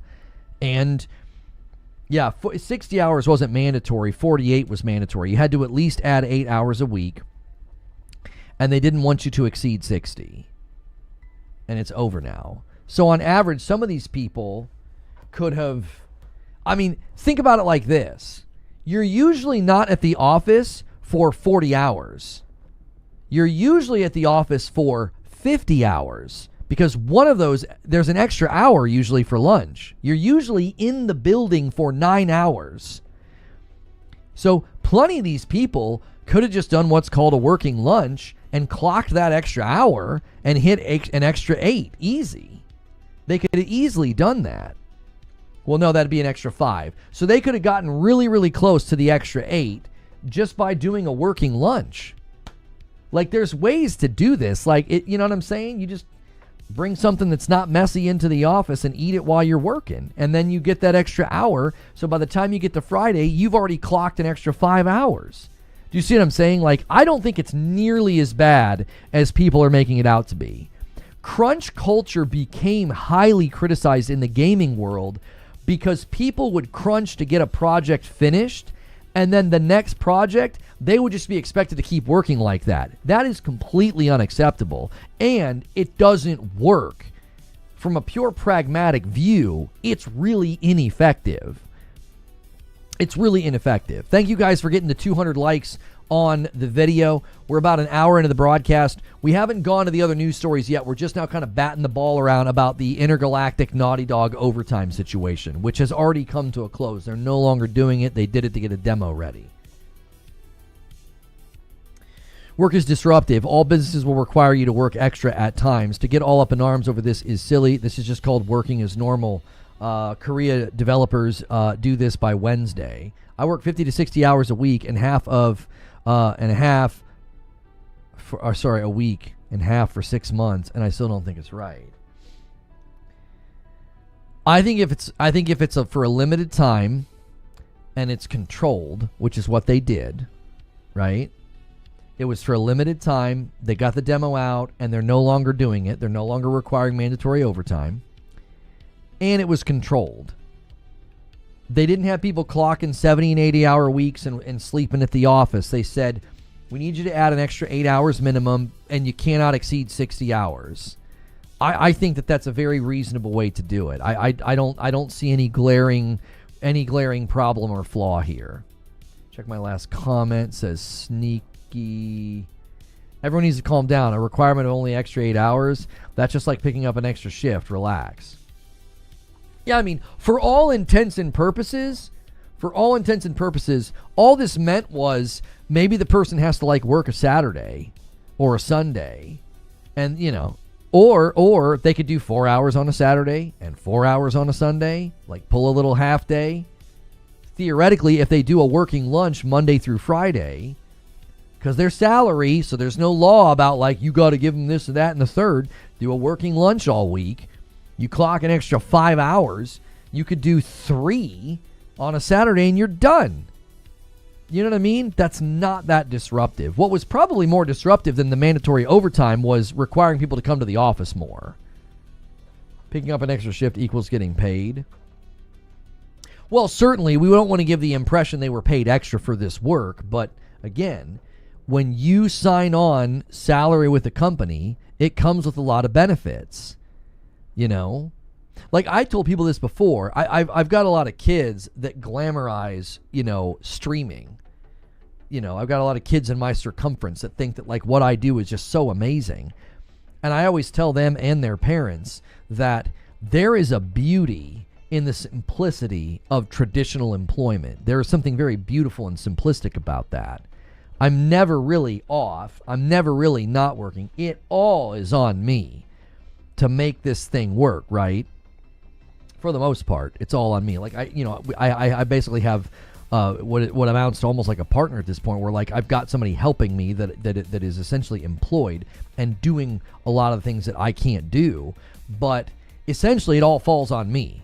If the show sucks, if it's not entertaining, if if a video does poorly or whatever, it's like 90% on me for the most part. So there's something about going into work, being salaried, getting benefits, getting steady pay, and just going home and I'm home. There are benefits to that. And if every once in a while, like Jason Schreier said, it's been a couple of years they haven't done this, and then they had to do it for a short stint of time. If that's what they have to do, but they've got steady employ and they've got good pay, buddy, I'd be feeling pretty blessed right now, and with the state of things and how the world is going, like how things are shaping up for some people with employment and cost of living. I'd be like, you know what? I think I can weather, a little mandatory overtime for a while, because, you're blessed to have a job like that right now. Let's just be real. In the tech sector, in the gaming development world sector, anybody belly aching about having to work some mandatory overtime, I bet you there are people that would kill for your job who got laid off. I bet you there are people that would weather that overtime with a smile on their face, because they'd be like, you know what? I'd rather every once in a while, every couple of years, have some mandatory overtime and be paying my bills than sitting at home.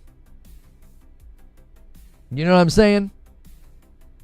Like, I'm not trying to be like based or something here. I mean it. Like, the tech sector and the gaming sector, the last couple of years, it has sucked for them. Tons of people were laid off and lost their jobs. You want a bellyache about some mandatory overtime? Jiminy Christmas, man, times are tough. There are worse things. There are worse things that could happen for you. Way worse things. And working at a prestigious, respected, successful development company, and they're like, we need you to come into the office a few more days a week, and we need you to put in at least 8 more hours a week. I'd be like, okay, I can do that. I can do that. Now, obviously, again, we don't want that to be something that happens in perpetuity, because it's bad for the employees and it's bad for the project. That's not happening. It's already over. I'm okay with some complaints. It's an imposition. The clutching of pearls is a bit much. I expect the complaint. You know what? Do it. You can say it sucks. It does suck. Going to the office more? Pfft, that sucks. Nobody wants to go into the office more. Working more hours? Yeah, that sucks. Nobody wants to work more. No one's like, dude, I'm dying to do more work, except for somebody who's like, compulsive workaholic that might need therapy. On average, no. Being forced to work more without extra pay, yeah, it sucks. Yeah. And then that's the end of the conversation. After that, you just got to get over it and do it. Man, that's it. Sorry. I have this conversation with my son regularly. He has to do his math work. And do you know what he says? I don't want to do my math work. And I'm like, I understand that. You are allowed to not want to do it. You are not allowed to not do it. You're totally allowed to be like, I don't want to do this. That's perfectly fine to feel that way. You must do it. I told him, every day I do things I don't want to do. All the time. Like, I was like, do you think I want to get up really early in the morning and like make thumbnails? You think I'm like dying to do that every day? Like, yeah, dude, I can't wait, man. That alarm goes off at 6:30, brother, and I just can't wait to make some thumbnails. No. I'm like, all right. Roll out of bed, shower, make the coffee, make the breakfast, come down, make the thumbnails. I was like, I actually couch it as, being a man. I'm like, that's what being a man is. You're doing what you don't want to do. Like, you think dads every day are like, yeah, I can't wait to go, lay brick or tile or, run a forklift. You know what I mean? But like, what do you call early? I'm not going to have a competition with you guys that think it's always about who works more or gets up early. Like, going to bed around midnight and getting up at 6:30, that's pretty early. Yeah, here it comes. Let me know the fact that you get up at 3 in the morning and your sleep schedule is that you blink and that you work 1,000 hours a week and you're always in the snow without shoes. I'm not going to have a competition with you about who gets up earlier and works harder. I don't care about that. The point is, I tell them that all the time. You are constantly going to have to do things you don't want to do. Like, that's just life, brother. That's life. And a 5-bomb comes in from Ristic. 546. I was joking around. No, I know. But that always happens. Don't ever say that it's cold where you live, that it's hot where you live, or that you have to get up early, or that you're tired. There will be somebody that will pop up and be like, I'm more tired than you. Like every single time. Like, man, I had to get up early today. I was up earlier than you. Like every single time. They are waiting. They are ready to let you know that they do more work than you and they get less sleep than you and they get up earlier than you and it's colder where they live than where you live. You don't know cold, brother. It's like, okay. All right, let's all settle down. You don't know cold. I live in the Arctic. It's like, okay. I mean, all right. Well, no, I can't really compete with that. You know what I'm saying? You don't know what hot is. I live for, a summer on the sun. It's like, no one can compete with that, okay? There is always a one-upper. They're always waiting. They're there. They're ready to go. Don't ever try. Don't ever even try. Just as soon as they do it, be like, you're right. You work harder than me. You get up earlier than me. For sure. Good for you. Just give them the W and move on. Be like, I'll take the L on that. 6:30 is not early. You're right. You're up at 4 every day. I know. Whatever you say.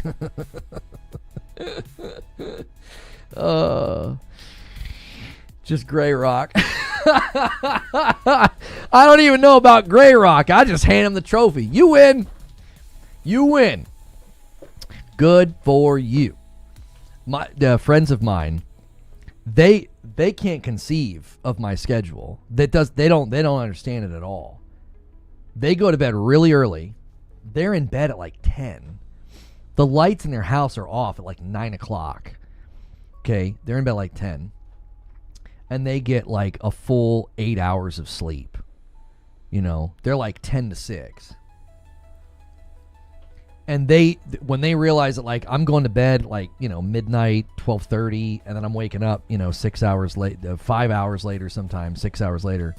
No, yeah, 6, sorry. I was up 5 hours this week because I had to take him to the airport. But to them, it's, like, insane. They're like, how do you do that? And I'm like, I don't know. I just do it. What do you mean, how do I do that? I just do it. I don't know how I do it. I just do it. Hit like, chat. Yo, what's good, Behemoth? 10 p.m. is so late. It hurts my soul. I have another friend who's even more extreme than that. He's in bed, but around 8 p.m. 9, and he's up at like 4 every day. And I'm just like, it's almost like you live in a different universe when you do that. That's like you're like in a different universe. Like you're up before the birds are up. Like the birds are like, why are you awake? They're not even chirping yet. And you're up. You know what I mean? Good for you, man. Good for you. All right, we should move on to the next story. I think we that was a good discussion. That was there's a lot there. There's a lot there to talk about. Appreciate you guys hitting the like button, doing the support and all of that. We're working on the Friday Frickmas stretch goal and get that sucker to 750. And I got to sing Christmas carols tonight that I really don't want to do. So I'm going to gladly not see that happen. Let's jump to the Bungie one. The Larian one's a little bit more busy. All right. The Larian one is a little bit more busy, and there's a lot more going on, and it's kind of a developing story. So I'm going to save that one for last. So we will, yeah, okay. So I don't know if you guys saw this one. Marathon art director leaves Bungie prior to game's release. Okay. I felt like this should have happened sort of in the wake of, chapstick versus lip balm's the next story. That's right.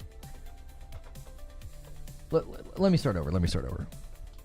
So with the Marathon art director leaving Bungie, like right before the game comes out, there are people that might think like, oh, that's because the game's in trouble, or there's a lot of varying opinions here. I personally felt like this should have happened in the immediacy after they discovered the art theft and owned up to it. And they owned up to it, to me, in the most ridiculous, pass buck, zero accountability way. Like, Bungie loves the word accountability when you can, like, signal boost cancel culture and lies about people, but when it's something that's actually true, you guys are like anti-accountability, like zero accountability, no ownership of what happened. And this homie makes a like absolutely limp apology in some stream where he looks like he's about to die, and then he's just at the company. Now, I don't think the timing here is an accident. In the wake of them settling with the artist, they come out with the vid doc, and then this guy voluntarily steps down. I think he was told, we'll give you the opportunity to quit, right? That's what we're giving you the opportunity. So let's just read here. The art director of Bungie's Marathon, Joseph Cross, has suddenly left the studio. Just recently, the game was announced to be released in March of 2026.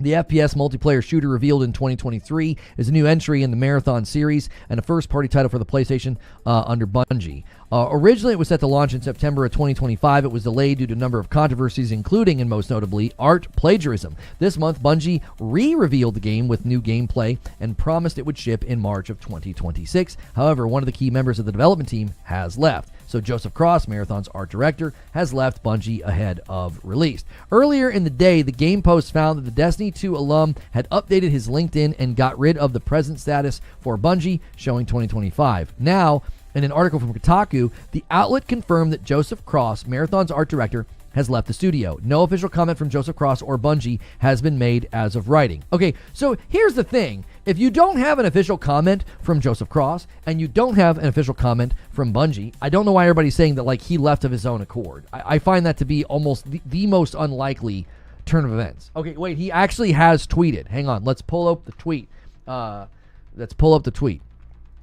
I'm amazed that a Bungie employee still uses Twitter. It's like, I think they would have all just vacated the blue sky. Let's see what he has to say here. He says, I'm incredibly proud of the visual world we built for Marathon. Getting support at this scale for something a bit different is rare, and the art team at Bungie is the best in the biz. I'll be enjoying playing the game as a fan with all of you. Massive thank you to everyone who supported through all of it. This is just another way of saying I got fired. You got fired, bro. That is not somebody that's left the company of their own accord and just decided to retire. Not at all. He is not indicating in one direction or another whether or not he was fired or whether or not he retired. There is absolutely nothing stated there that you could interpret that as like, oh yeah, he totally left. So back to the Insider Gaming article here. While unclear why Joseph left Marathon, I don't think it's unclear at all, there are a few different possibilities. One could be that his work was simply done and his direction wasn't needed anymore. Doubt. Another possibility is that he just didn't want to continue working with Bungie. The Destiny studio has been in hot water recently with several lawsuits and a less than stellar sales. Either way, it's likely, if true, that a new art director will be named soon, especially coming up on its March 2026 launch window. All right, wait. Who wrote this? Hang on one second. Michael Murphy. Okay, I like Insider Gaming, and I'm just going to give some feedback here to Mr. Michael Murphy. Okay, we should be including the third possibility, right? The third possibility is that he was terminated because of the art theft. Them settling with the artist at some level could have unearthed something, or they could have just said, listen, this happened on your watch. This was massively embarrassing. It was costly to the company. We had to just write a check to an artist. This happened on your watch. That is a possibility as to why he was told, you got to go. I believe that should be in the article. I believe to round this out and to make this more, exhaustive as a piece of, we could call this some sort of like gaming journalism, right? I believe that should be included in the article, right? Like, listen, he could have literally been told, this happened on your watch, and this level of public embarrassment, damage to the product, as well as the money that we had to just pay to this artist, this happened on your watch. Oh, yeah, and you also follow the artist on Twitter, so that's a little sus. So, you gotta go. I actually think that's what happened. I think once they assessed the damage to the product and the PR and then had to pay this artist some kind of a settlement, I think they came to the conclusion that this happened on your watch. We hold you at fault. You need to go. So that's my take on it. I don't know how you see this any other way. The homie got fired. I mean, I never want to cheer for a person to be fired. I mean, unless you deserve it and you're Christopher Barrett, and you need to be fired because you're a predator. Outside of that, I'm not gonna cheer for somebody to be fired. They're doing. Yeah. No. It's gonna take a while, bud.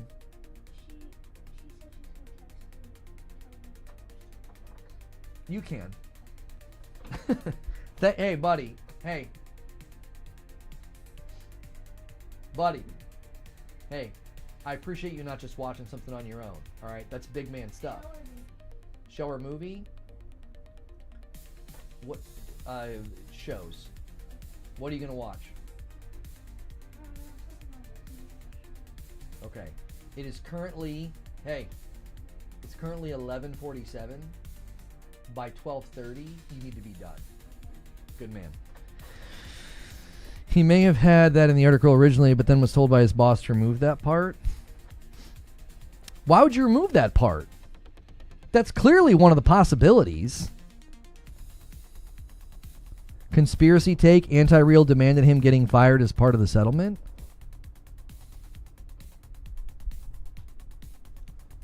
They gave the artist the director's salary. She did his job. I mean, yeah, I would say in the wake of what happened, it makes perfectly good sense that they were like, you gotta go. You gotta go.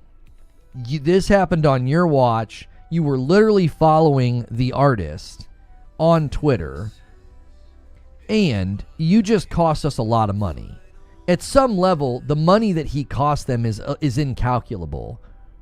It's incalculable because they had to write a check and settle with the artist, and more than that, the actual product has been damaged to a certain degree.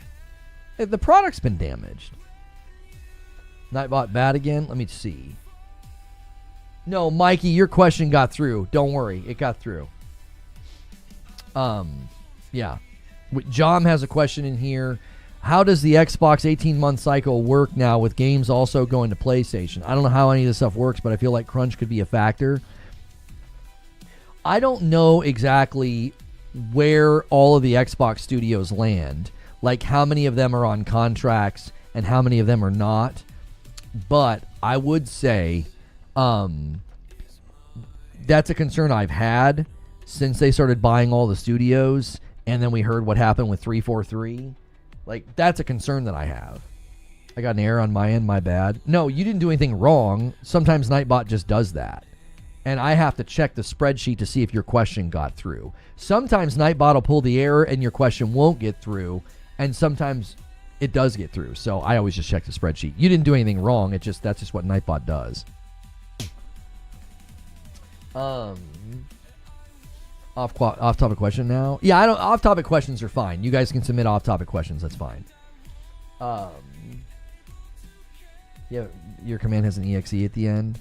It could be that. It could be the dash. I mean, it gets through. Yeah, Nightbot might just have a hard time mentioning you. It goes to @ you and it can't for some reason. maybe Nightbot has protections in place to not, respond to something that looks like a bot or has an executable in its name or something. Like, there could be any number of reasons that it doesn't like it might just not like your name. That's a distinct possibility.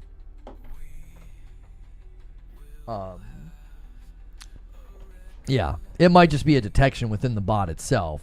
You don't have to have the .exe, just exe in general. So if you guys are lurking and enjoying the show, feel free to chime in with an emote or something just to kind of move the chat a little bit. Also, feel free to hit that like button. Feel free to submit a question as well. And yeah. And thank you guys for a nice strong week on the channel, as we've now 4 away from me owing you a member. Always check your resubs, especially if you're at a member plus or a VIP, because those count towards the total. So we've got another story about the situation with Larian, and it's sort of a developing story. So let me pull up like the first thing here. And this is like this is sort of like a second wave of the story here. Okay. Let's go. So former Larian employees are firing back about his AI comments. Okay. And this is going to help us catch up on all of it. Yo, Ward Huff coming in. Thank you so much for adding a member to the total. That's a great reason to be at Member Plus. It adds to the total. Thank you so much. Thank you for being live. I'm not stuck watching Mickey Mouse Clubhouse. I appreciate it.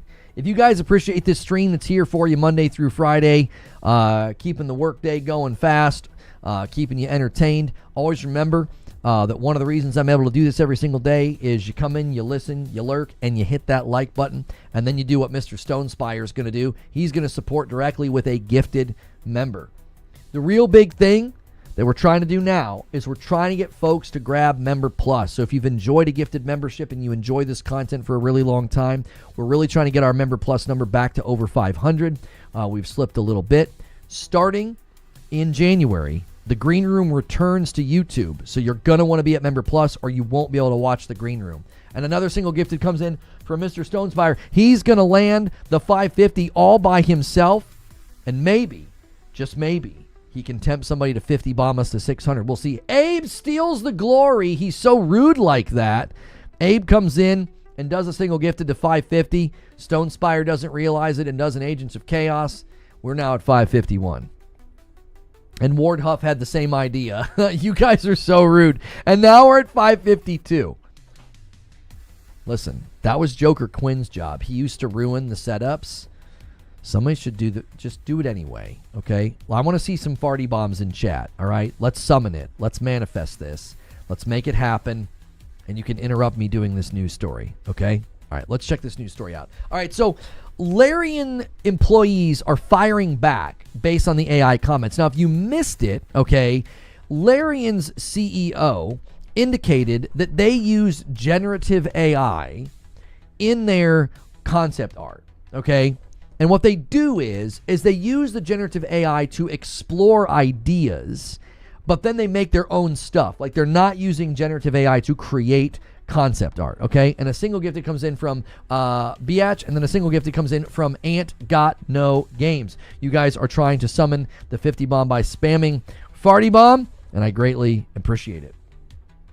So in this story, hang on, I'm going to try and close this ad. In this story, that was essentially what he was saying, was that, listen, we use it, but we're not using it to make the content, okay? We're not using it to make art. And what he said was that these people took issue with is, he said, quote, I think at this point, everyone at the company is more or less okay with the way we're using it, all right? That's what he said. That at this point, people are more or less okay with it. Now, a former QA tester from Larian accused him of lying and said, you are lying about people being okay with it. Another former employee stated that they loved working at Larian Studios until AI. All right? Now listen, my issue with this is, if you no longer work there, how could you possibly say he's lying?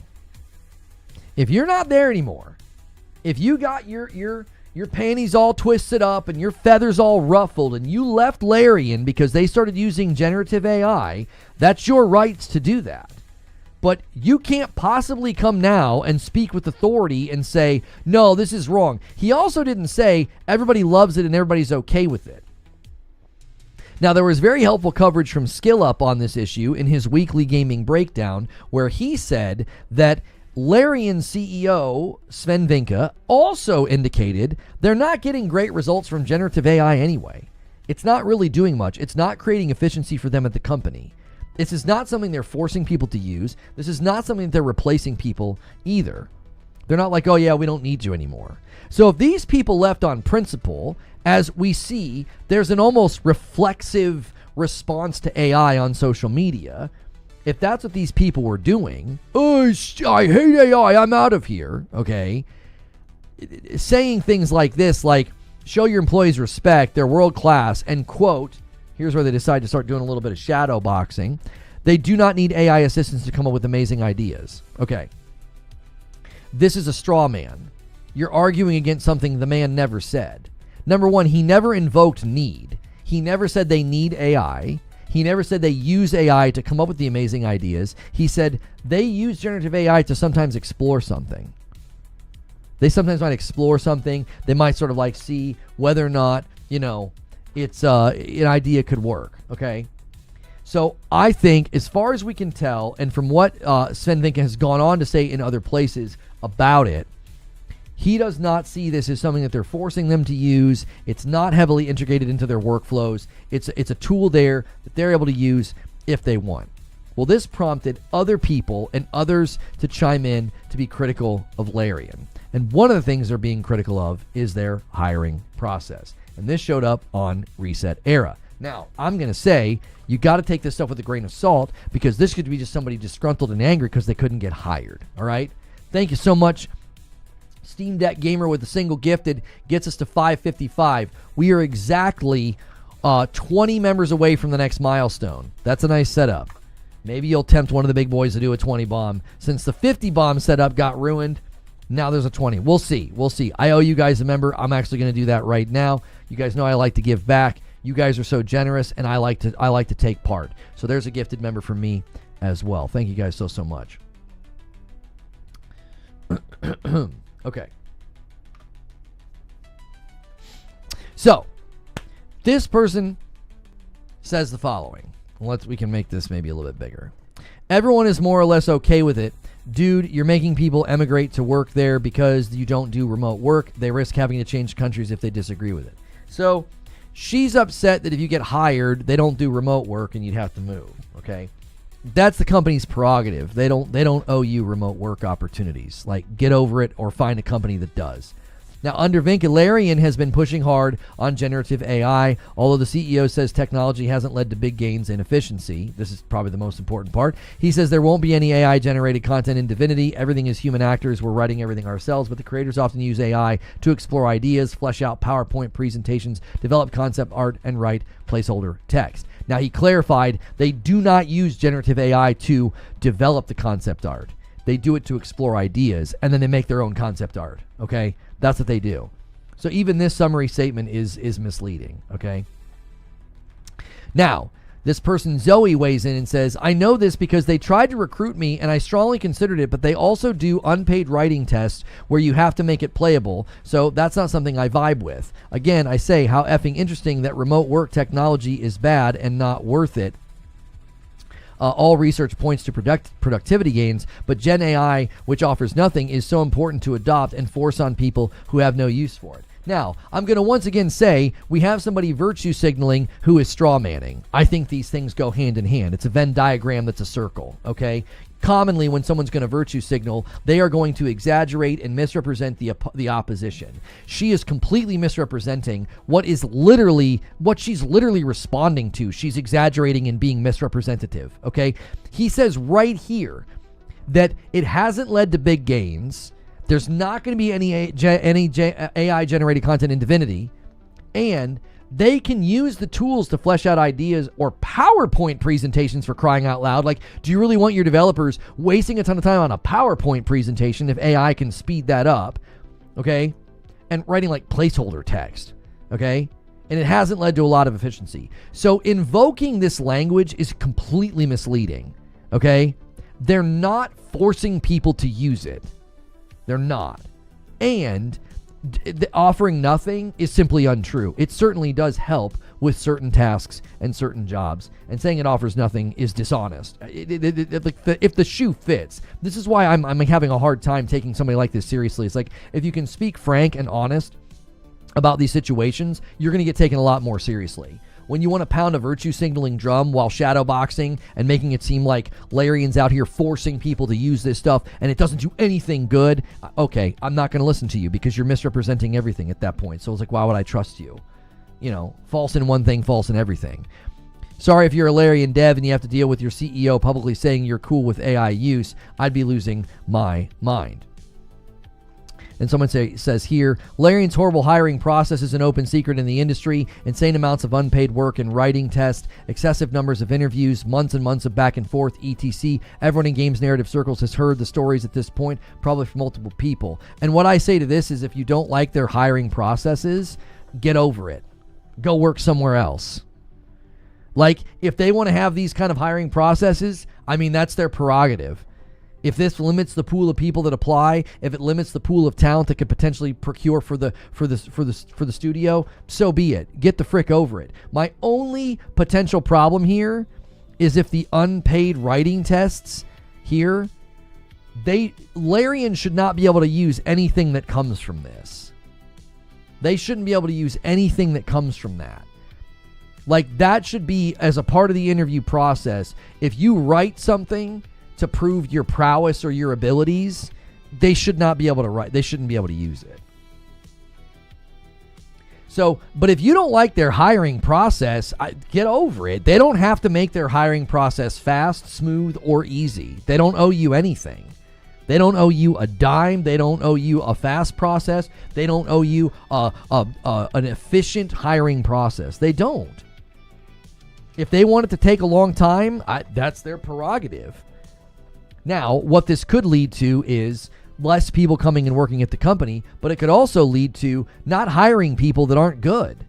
Because like it's very easy to have a decent resume in this line of work. Like, hey, I worked on this, and this. Like, you've had all these contract positions and all these contract jobs, and you can be like, yeah, look at all these games I've worked on. And then you come to work at a game like Baldur's Gate 3, and your writing skills don't land on it at all. There's an element of expertise that has to be able to engage with the actual workflow at the company. Like, let's say you've always worked in a narrative environment like Santa Monica on games like God of War. That doesn't necessarily translate to writing for a game like Baldur's Gate 3. They need you to demonstrate that you can work within their, what they do and how they do things. I saw this on Reddit and the comments tore it to shreds. No one took them seriously. Bunch of privilege complaining. My only pushback is if you're going to have people doing unpaid writing tests, you can't use anything they wrote. If that's ever proven, I think that that's wrong. If you have somebody applying and they write something and you're like, yeah, sorry, we're not going to hire you, you can't turn and take what they wrote and use it. I would imagine that would be proven if that was happening right now.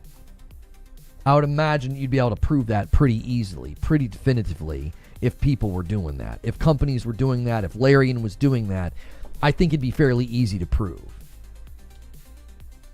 Now, their games are really big. The pushback might be, well, their games are really big. There could be a handful of side stories, side content, side characters in these games that you'll never know if they used your stuff. You'd have to play every square inch of Baldur's Gate 3, and you'd have to remember everything that was ever written for any of the tests that you took. Thank you, Phil, for a $5 super chat. Corporations aren't your friends. I appreciate it. As long as they aren't discriminating, how they do things doesn't matter. Yeah, if their hiring process is lengthy and arduous, that's their prerogative. That's their choice. I mean, I said this morning, you could say, hey, if you want to apply, you got to fly to our city on your own dime, and it's a multi-day interview process. if that's what they say, what does using the test mean? So it's a writing test. So you have to demonstrate your ability to write. It has to be playable. So they more than likely give you like a workflow of a quest line or something where you're writing for it and you're proving your abilities. Now, if they take that quest line and they then use what you wrote, even though they didn't hire you, I would have a problem with that. That is not what's being complained about. What's being complained about is their hiring process is bad. And I'm like, okay, so what? They can have a bad hiring process if they want.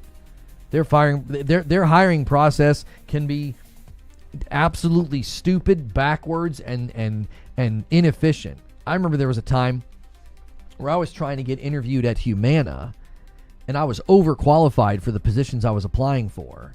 And every 7 days, the positions would get reposted.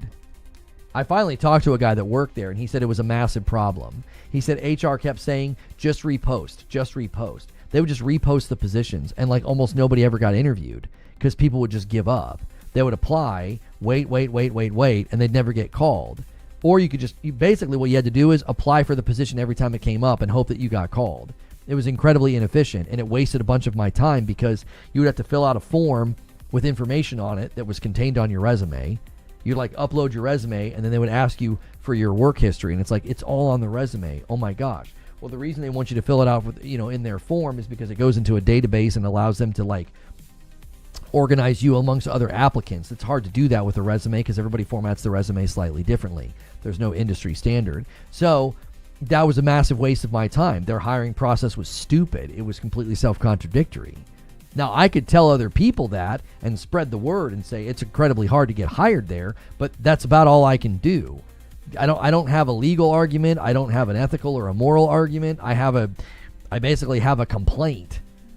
I can lodge my complaint and be like, well, it's really, really hard to get any kind of feedback, any kind of a response, any kind of a phone call. I can't even get an interview, for positions that you clearly want to fill because you keep posting the positions. And I'm overqualified, Their hiring process was stupid at the company. There was nothing I could do about that. The games they put out are amazing. The hiring process being arduous is seemingly working for them. I can see how that would be annoying trying to get a job with them, though. Oh, for sure. For sure. Somebody's saying it's like it's an open secret that the hiring process is bad. I'm like, what do you mean it's an open secret? If anybody that applies has to go through the process, that's not really a secret. They're not like trying to keep it hush-hush. That's just what you have to do if you try to apply to work there. Doesn't sound like a secret to me. Larian doesn't hire you right away. Why? Because Belgian laws prevent employees from firing people for no reason. I mean, if that's true, I've not heard that yet. If what you're saying is actually true, it would make perfect contextual sense as to why you would not hire people quickly. You would be very slow because once you hire them, buddy, you're stuck with them. You can't fire them easily if what you're saying is true. If like Belgian labor laws are very, very limiting in letting you fire somebody, they're going to be very not Belgium. If the Belgian labor laws are very, very restrictive and limiting, and they make it really hard to fire somebody, then yeah, you're going to want to really take your time before you fire somebody. Oh, you live in Belgium. Oh, I guess I could have said it either way, Belgian or Belgium labor laws. Yeah, if you live there and that's the reality that companies there are facing, I wouldn't surprise me at all if lots of Belgian companies have slow hiring processes because they're like, yeah, we don't want to get stuck. We don't want to get stuck with somebody that is either slightly unqualified or they overstated their capabilities or, what have you. So again, you read this post on Blue Sky and Twitter and it hits reset era and these people are like all entitled and whining. And it's like, Well, yeah, you're saying that from the comfort of like America, where you could get hired, they figure out that you suck and you're underqualified, they just fire you. They're like, get the heck out of here. You wasted our time. If they can't do that because of Belgian labor laws, it makes perfectly good sense that they're going to be way more selective in who they hire. They're going to take their time. All EU labor laws are very hard to fire folks. My company is global and it's very difficult and slow. So yes, you hire careful in those regions. As for her rant, I could see why they didn't hire her. This should be at least instructive to the uninitiated how these Twitter people will turn on you on a dime and decide that you no longer deserve to exist. I don't necessarily think anybody is claiming that the company should go under or be boycotted or not supported. I think what they're saying is, you know, in this case, it seems like what people are saying is, yeah, they're not as great as you people think they are, right?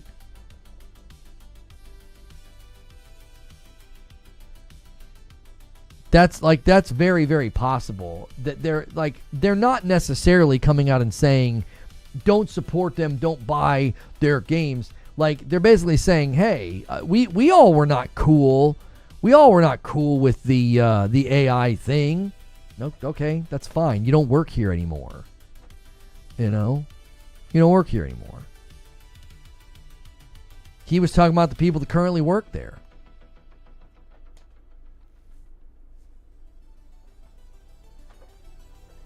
So I don't think what he says is out of line. It's like, yeah, this is how we use AI. The people here are generally okay with it. People are review bombing Larian games on Steam. Don't hold him up as a golden child. I wouldn't say there's a reason to not hold them up as a great studio still. I don't think we can say that they're perfect and they're blameless, but I can definitely say I've not seen anything to think that there's a problem here. Given the labor laws and where they operate, I think their hiring process is, I don't have a problem with it. I don't have a problem with it. If it's very, very hard to fire somebody in their region, I think they're well within their right to make hiring a slow process. I think they're totally within their right to do that. They don't want to hire somebody and then be like, yeah, this person overstated their qualifications, or they don't blend with our team well. They don't mesh with our workflow well. We don't want to do that willy-nilly. We want to take our time before hiring somebody. I've not seen a single thing to compel me that they've like fallen from grace and they're not this great studio that everybody thought they were. I've not seen any evidence of that. I've not seen evidence of like forcing people to use AI or, you know, creating a toxic work environment or abuse of power or any of the things. I tell you what I'm seeing. I'm seeing people that are just, excuse me, that are just hungry for a story. That's what it feels like to me. They're just hungry for a story. These are all, every single one of these stories, and well, the marathon one is, there's not much there, but like both the Larian story and the Naughty Dog story feel exactly the same to me. We're taking something minor and we're trying to blow it up into something bigger so that we can complain and criticize. That's what it feels like to me, personally. It just, this feels like a slow news day, and people are like, well, you know, for a short period of time, Naughty Dog was having people work extra hours, but they couldn't exceed 60, and it's already over and done with, and they're back to normal. Like, ooh, what a scathing report. Like, Larian has concept artists that, if they want, they can use generative AI to explore ideas, but then everything else is original to them. They're not forced to do it, but it's there if they want to use it. And because it's hard to fire people in Belgium, they have a very slow hiring process that people hate. Oh my gosh. What a scathing report. Wow. Their reputation as a developer is so tarnished now. Frickin' snooze, bro. This is snooze fest out here. There's nothing to these stories. There's nothing to them.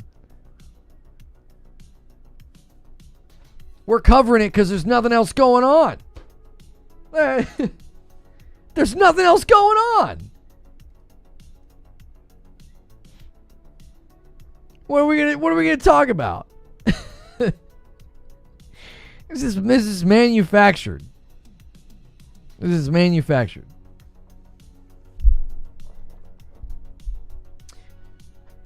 Yeah, I saw that.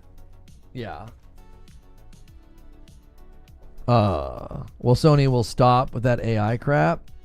Well, it says that Sony is developing, like, they've got a patent pending, which means they might not be developing anything, but they're developing a patent for it, or they're filing a patent for it. Neo Reaper, the $5 super chat, says, you talk about Joseph Cross leaving Bungie on his own terms. Yeah, we already talked about that. I don't think he left on his own terms. I think he was fired. The timing of it is undeniable. Sony's developing AI that censors games in real time. So they're developing a patent. So like a game could automatically detect and modify mature or sensitive material such as violence, gore, sexual content, or profanity. It literally says they're going to use AI. Well, they're developing a patent. They have a patent pending. They've had a patent pending for a handful of things that they haven't used yet. Didn't they have one about like adjusting difficulty on the fly? I feel like they filed for a patent for that as well. I don't think we've seen that show up in a game yet. Could be. I don't know. But, yeah, automatic streamer mode. If you're going to let your kid play a game and you're like, you know what? There's nothing major in this game, but it's got some curse words in it. Like, take, for example, Split Fiction. I wanted to play that game with my son, but it had cursing in it. I don't like him hearing curse words, you know? He's 10, and he's trying to learn to be a self-controlled young man, and it's harder when you have more options in your head of things you can say that you ought not say, right? Gradually, he can learn these things, and then he can display the self-control and the discipline to not say them, right? So we're going to play Split Fiction together. I just changed the language to Japanese, so he had no idea what anybody was saying, right? Now, if I could turn on an AI that would detect or the swear words, or it knew about the swear words or whatever, it was basically a library that knew to like bleep them out, that sounds great, right? That sounds great to me. It's like, I would love that for YouTube. I would love to be able to react to a YouTube video with you guys and not worry about some guy going on an F-bomb riddled tirade, and then all of a sudden I'm like, yeah, I guess my channel's not safe for work right now. Sorry, everybody. Like, I don't care what kind of language you want to use in your own content. I choose not to. I have people that appreciate that. They listen and they lurk and they appreciate that about my content. Well, it would be great if I could press a button on YouTube and be like, yeah, just bleep out all the swear words. I don't want them in my content, but I'd really like to watch this person's video. You know? I feel attacked. Yeah, I don't have a bleep button for when we do the green room, guys. So if you come into the Discord for the green room, or when we bring the green room back to YouTube in January, I don't have the ability to bleep that. Which, Creature, I don't know if you heard me earlier. My Reforge Media email keeps pulling an error. Are you doing like a server reset or something? It just keeps pulling the error. I don't get a ton of email on that account, but I can't check it right now.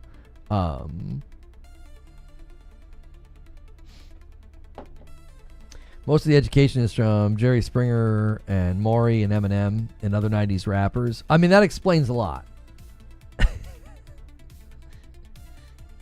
That explains a lot.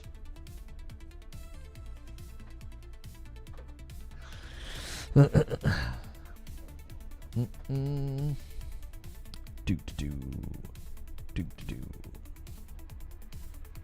a second. Nah, I say F ya. I'll look and see what's going on. Okay. A $5 super chat from Neo Reaper. We got 3 out of 5 on the super chat goal. Part of the anti-real being happy with the outcome. Wasn't he one of the employees that followed her on X? Given anti-real's posture in the wake of everything that happened, I'm just going to say that I have very strong doubts. She was like, I want him fired as part of the arrangement. It's far more likely that Bungie said, yeah, you're done here. You followed her on Twitter. We clearly did an investigation that found you were a part of this. You were part of the reason this happened. Or, at the very least, it happened on your watch. It's now damaged the product. Marathon has been damaged in view of the public. It has a PR blemish on it. Oh, and also now we have to write this big check to this artist. Right? I think it's far more likely that Bungie said, you're out, bro. This is on you. You're the one that we're going to hold culpable for this. I really doubt Anti-Real came to the table and was like, you know what? I want this mother effer gone. Like, get him out of here. Fire him. I really severely doubt that that's the case.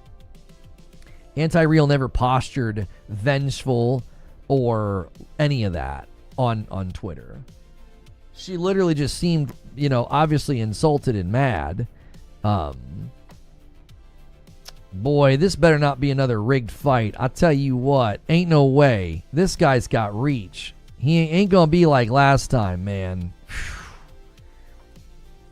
I'm not about to try to start talking boxing with you guys, but man, Anthony Joshua's gonna have some reach on this little dude. I mean, I'm all about the short kings because I'm one myself, but ain't no way, bro. You ain't boxing some old man who doesn't have reach. This is a young man with some reach. He's going to get you. Unless it's... I don't think he would have taken it if it was rigged. Anyway, let's pull up a question here. MikeyBot says, slightly off topic, with all the announcements that came from the Game Awards and from earlier this year, what was your most anticipated release of 2026 and why? My most anticipated release for 2026 is Saros, the spiritual sequel to Returnal, followed by Control Resonant. I think that I think those two are my favorite. Like, I'm really looking forward to both. Like, Saros, undeniably. Yeah, I've got almost 200 hours in Returnal. I'm still working on the weapon grind. I'm almost done. Yeah, I agree with you. If Anthony loses to Jake, that's fixed. There ain't no way. He's not old, and he has reach. Those are the two things that worked against Tyson. And Tyson pulled his punches numerous times. Wide open jaw with a right hook that would have just sent him to the canvas, and he pulled his punch. I don't know. I don't think Anthony would. I don't think he would. He's had a very successful career. You'd have to write an awful lot of zeros on that check. Jiminy Christmas. He's young and he's got reach. He's got so much more reach than Jake does. I figured it'd be Saros. Yeah, Saros. Now, Control Resonant was one of my biggest surprises from the Game Awards. This is one of my biggest surprises. I wasn't expecting it, and I'm already, in love. As soon as I'm done with the weapon grind in Returnal, I want to replay Control. I want to replay it, because it was such a great game. I loved it. Been listening in the background, going through thousands of photos, bored at work. Yeah, man, get rid of it. Get rid of that. Get rid of that Instagram. You don't need it. He wants to fight Fury next year and be at the box office? Yeah.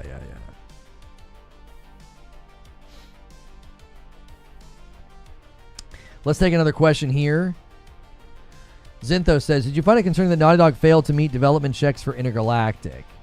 No, I don't find that concerning. I think that's actually very normal.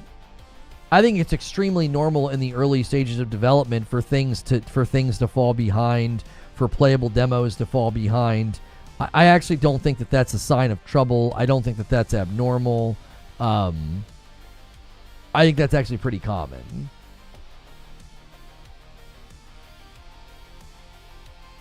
So I'm not seeing this as oh no. Also, they're seemingly back on track. They did the crunch. They got the demo ready. They're back on track. You know what I'm saying? To me, I'm yeah, that's what you kind of hope for. If you're going to do something like that and it works and it gets you back on track and now people are back to working normal hours, and as far as I can tell, they're about to go into 2026, reassert the needed schedule, to get the game ready for 2027. I do think this report double confirms the fact that that this game's coming out in 2027. I just beat Returnal after having it since release. One of my favorite games of all time, dude. The combat, the game loop, the Lynchian story, all of it coming together. Real spiritual Metroid. It's so good. It's just so good. It's just so excellent. Let's see here. What time is it? All right, let's do it. We're gonna have to use the timer at this point, because we're gonna get short on time. Okay, so here's what we're gonna do. We're gonna do green room. Let's see. We'll do a 40-minute countdown here. So we'll do, what's today? Today's the 19th, and we'll go. What's 40 on that? 1. We'll just go 1 o'clock. Set, start, show. Yeah, we'll go 33 minutes, roughly 33 minutes. All right, we got about 30 minutes to try to hit the stretch goal.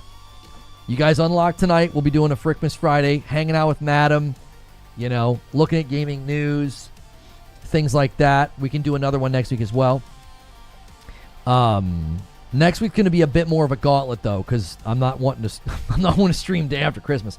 But if you guys want Christmas carols tonight, we've done that for a very long time. We've made that an incentive for a couple of years now, where we will do a Frickmas special where I'll read Christmas stories and sing Christmas carols. We used to do it with a whole background that I had made.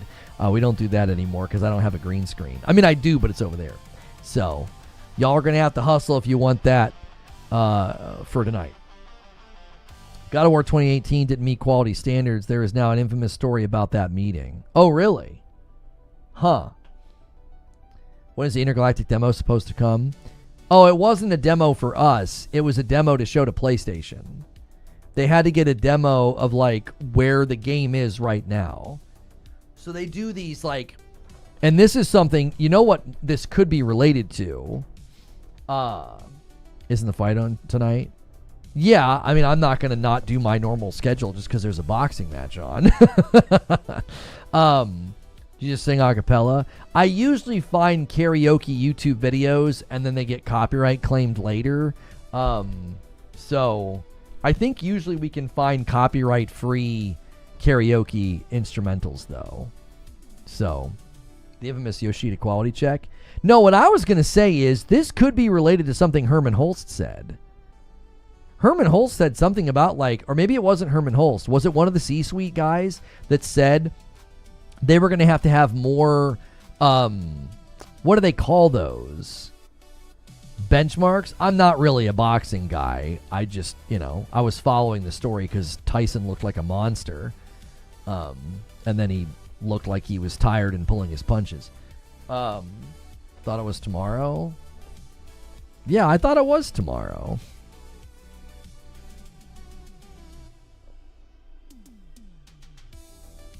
No, it's tonight. Yeah, it's tonight, 8 p.m. Eastern, which is when we do our Friday night segment with Madam. So, in any case, I thought, yeah, he said Gates. Somebody said quality Gates. Was it Hiroki Totoki? It was somebody who said something about let's see, PlayStation more quality Gates. It was something like that.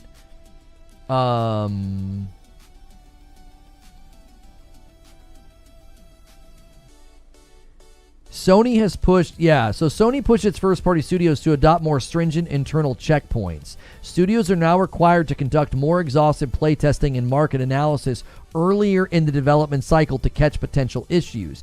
After the Concord cancellation, Sony applied these gates specifically to live service projects to ensure they offer competitive features and unique gameplay before being greenlit at launch. It would not surprise me at all if Naughty Dog was told, hey, after what happened with Factions, we want to see this game. We want to see Intergalactic.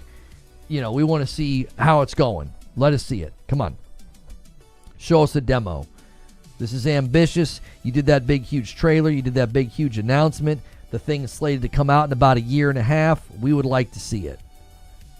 It was Herman Hulse that said that. Yeah, I think that kind of a shift, makes sense. Given what happened, it could totally be a response where they're like, yeah, after what happened with Factions, we need you guys showing us your games a lot earlier, or we just it could just be a standard quality check given that it's coming out in a year and a half. It doesn't actually feel all that early in the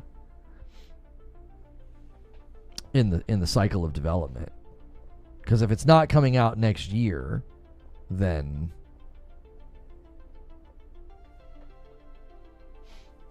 should have always been a thing in place. Well, here's one of the challenges, and we've talked about this before when it comes to like playable demos for the public. You can end up basically having your developers waste a lot of time on a demo so the public can play it instead of just working on the game, right? Like, at some level, you could say it was slightly disruptive to have this company suddenly working on a demo for a quality check instead of just working on the game. Does that make sense?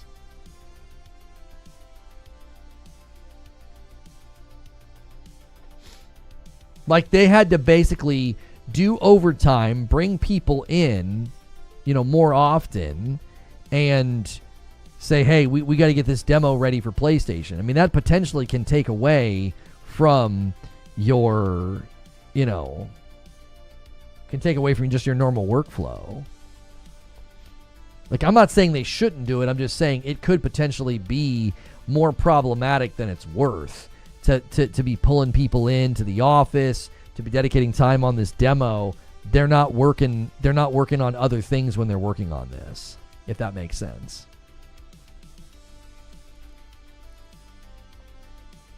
So, we got a question here from Noberto. If an engine can be updated to use AI and it helps speed up development, would this be considered a bad thing? Things like bug testing, finding random errors in textures or dialogue. Here's what people don't seem to understand is these types of automation and these types of checks and these types of simulations have been around for a really long time. Like, if machine learning and AI can improve the process or speed the process up, then that, you see what I'm saying? It's like that doesn't seem to be an issue in my mind. I feel like that's where people are kind of missing the forest for the trees here. It's like, hey, we can use this thing to do this thing, to test this thing, to make this thing faster. People are like, yeah, but AI is bad. People aren't against that stuff. Well, I mean, they might not be. There are people that are principally against any kind of AI because of the data centers and because of the electricity. They're against generative. I think that's reductionist. I think people are 100% against the use of AI if it uses any kind of a data center. If you're leveraging AI that has to use one of these data centers that are causing electrical strain and causing rising electrical prices for the consumer, then you're not going to want a company to use it, regardless of how it's showing up and regardless of how it's being leveraged. You're going to be against it at that point because you're saying, "Hey, look, this is being leveraged by your company, and that's passing on increased cost to consumers." I could totally see somebody having that position. Oh, you lived, my champion. My warrior queen.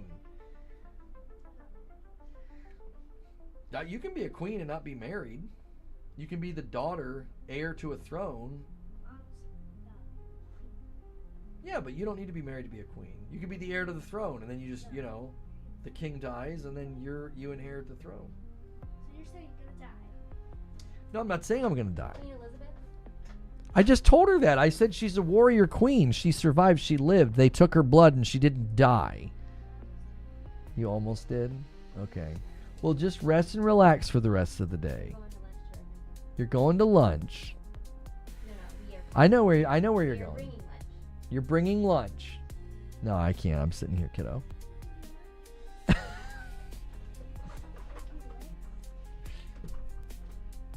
you're okay.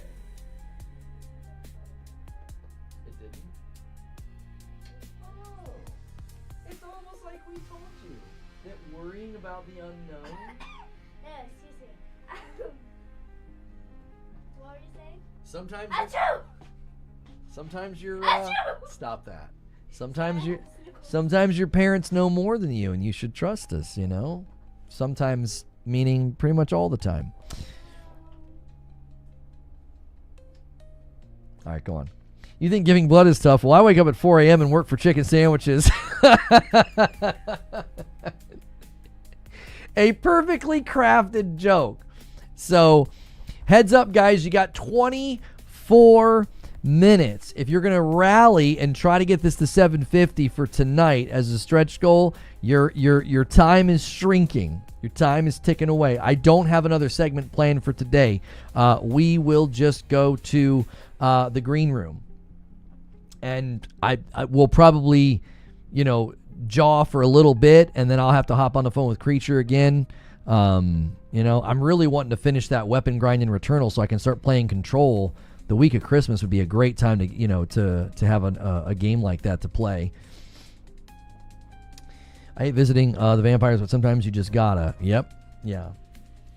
She has an egg allergy, so this is an annual test that they do, and she gets very worked up about it. And so we were trying to, teach her last night, that worrying about the unknown is... It's okay to, it's okay to be scared, but if you're worrying and feeling anxiousness about the unknown, it is wasted energy, because it could go well, and it did go well. She said it didn't hurt at all, and we were like, yeah, we tried to tell you. They're usually very good about it. It's like a teeny pinch, and then you don't feel anything if they know what they're doing. So get one of those veteran nurses, man. They've been there a long time.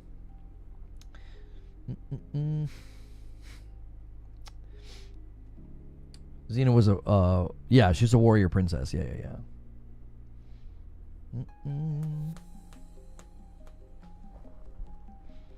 She take her brother out for that throne. Well, she's the firstborn.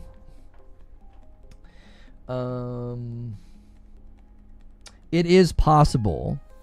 So when you only have a single allergy, the chances of outgrowing it, or growing out of it, I should say, are increased. It's not a guarantee. But if you only have one, there is a better chance that it goes away. But the people that are like allergic to peanuts and something else, as soon as you have two, the likelihood of them going away goes way, way down, because it is an autoimmune response to a protein. And when your immune system is that sort of miswired, I guess would be the way to say it, it's unlikely that that's going to go away. So, yeah, you can develop them later in life as well. So, yeah. So we just have her checked annually, because it's just egg, which honestly is one of the easier ones to dodge, right? There are much harder ones to dodge. Soy, wheat, and dairy, I think, are more challenging. There's more products that either use them or have cross contact with soy, wheat, and peanuts. I think those are more challenging. They're all challenging, but there are some that are just far more prevalent in food products.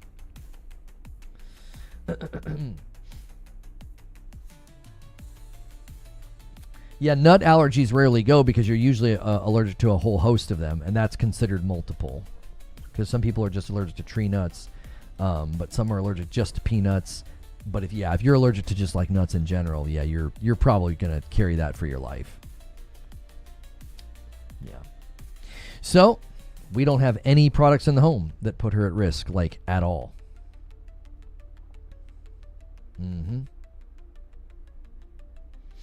Non-dairy creamer contains the protein casein. Casein's the most dairy thing of all. Really? Daughter's allergic to wheat and egg. Yeah, that's a rough combination. I feel for you. We have friends that deal with the wheat thing, and people will misunderstand and be like, well, it's gluten-free. That doesn't mean it doesn't contain wheat. It also doesn't mean there's no cross-contact with wheat. People don't understand how serious it is. Cross-contact is enough. You know, you could literally kill somebody.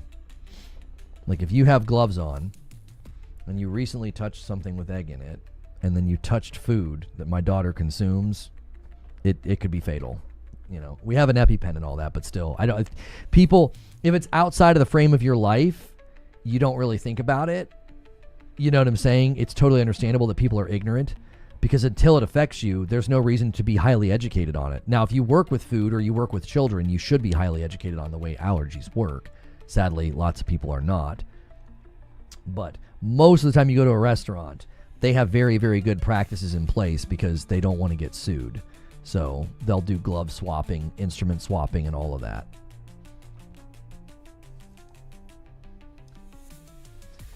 I feel like eggs would be a nightmare.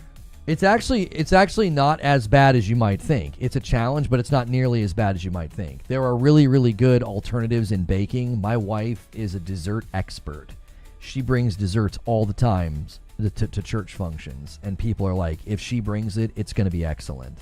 Because baking is really just a form of chemistry, and as long as you find a good substitute, it's difficult to tell. Now, wheat is more challenging, because a lot of the times eggs just used for binding, like that's it. So flavor is not going to be a major problem there. Wheat is a lot harder, because whenever you use like a wheat substitute, it really changes both texture and flavor, and you can tell. Like if she makes something that's like got no wheat in it, I can usually tell. Like I can tell from the texture and the flavor.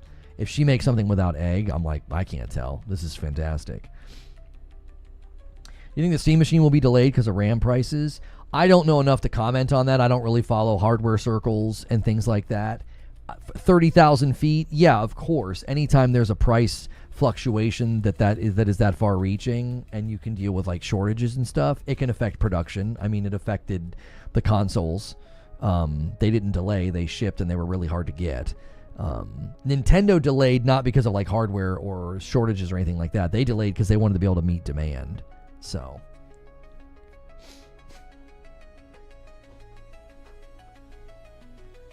where's the first place you're going to eat if you find out she's no longer allergic to eggs? Well, it's not that simple. And we would probably let her pick. But it's not that simple.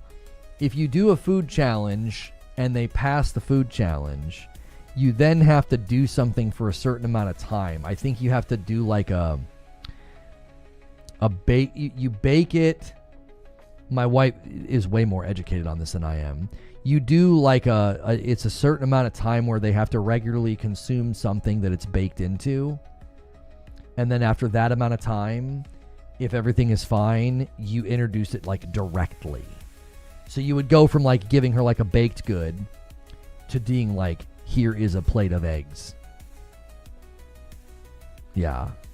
So once they pass the food challenge, they eat like a cookie or something.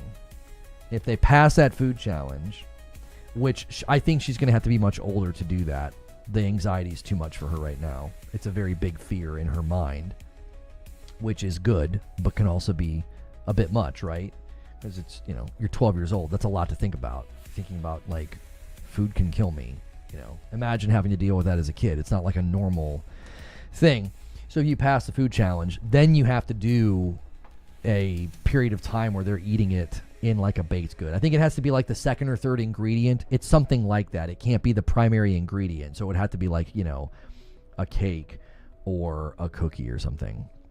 And then after that amount of time, I think you do something that's direct. You're like, here is scrambled eggs. And then they have to continue to consume it. They have to, or it can come back. So, yeah, we would let her choose. If we got to the point where we felt like, yeah, we can totally just go out to eat wherever we want now, we would let her choose. Because, you know, that would be, I think, something that's her right to do. It's like, hey, you know, we've been doing this as a protection for you all these years. We're now free of it. You you get to pick where we go. So.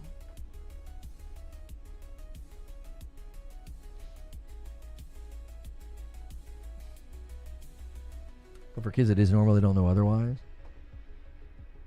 Huh? So if you're allergic to casein, you're most likely going to have an issue with whey as well. I know lactose just gives people upset stomach or nausea, but you don't die. There's a difference between like an intolerance and a sensitivity and a genuine anaphylactic allergy. So like, yeah, if you're like, that gives me a little rumbly in my tumbly, that's not necessarily an allergy. That could be an intolerance or a sensitivity, which wouldn't be classified as an allergy where you need like an EpiPen. It's just like, yeah, don't eat that unless you want your stomach to hurt a little bit. If she picks a bacon, egg, and cheese as her first thing, she's a G. She probably won't do that because she has no affinity for fast food, which at some level is good. My kiddos really don't crave fast food, or we don't do it that often. Like Chick-fil-A maybe once a month. My son will get like a double cheeseburger from McDonald's here and there. But, yeah. You can also use shots instead of food exposure. Yeah, there's other ways. Yeah, there's other ways to do it. But with a kiddo, it's just, yeah, you just bake it and have them eat it regularly.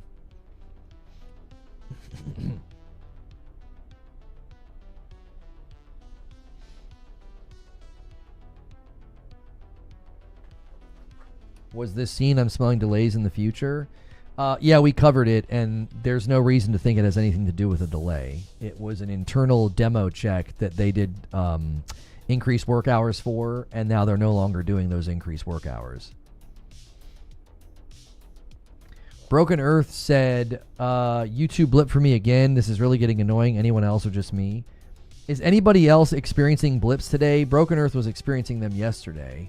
I couldn't even use the website this morning for about 15 minutes or so. I just kept getting 502 errors, and it finally stopped. It would just spin and spin and spin, and it must have been regional because people in the Discord said they weren't having any problems at all. I checked both of my internet providers. Both Spectrum and AT&T were bad. You got the blip too, says Mikey Bot? Okay. Had to refresh the page. All right. All right, we got about 12 minutes, and we're going to be getting out of here. If you guys are going to scramble, now's the time. If you're going to bat signal the big boys, now's the time.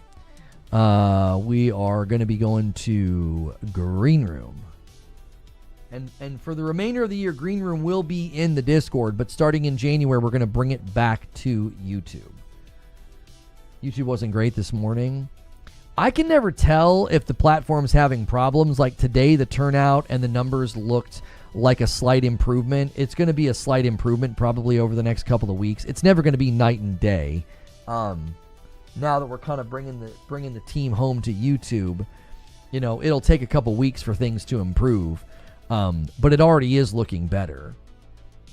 So, you know, you guys coming in and supporting and helping is definitely appreciated.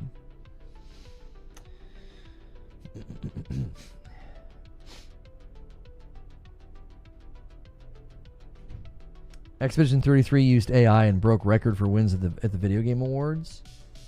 What did they... I didn't see any reports on this. What did they use AI for? No, just chat. Sub-only blocks that go away after a minute.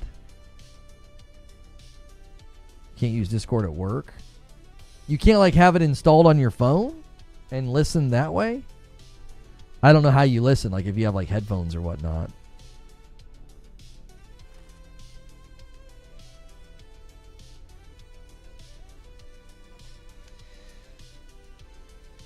They use incredibly minimal AI.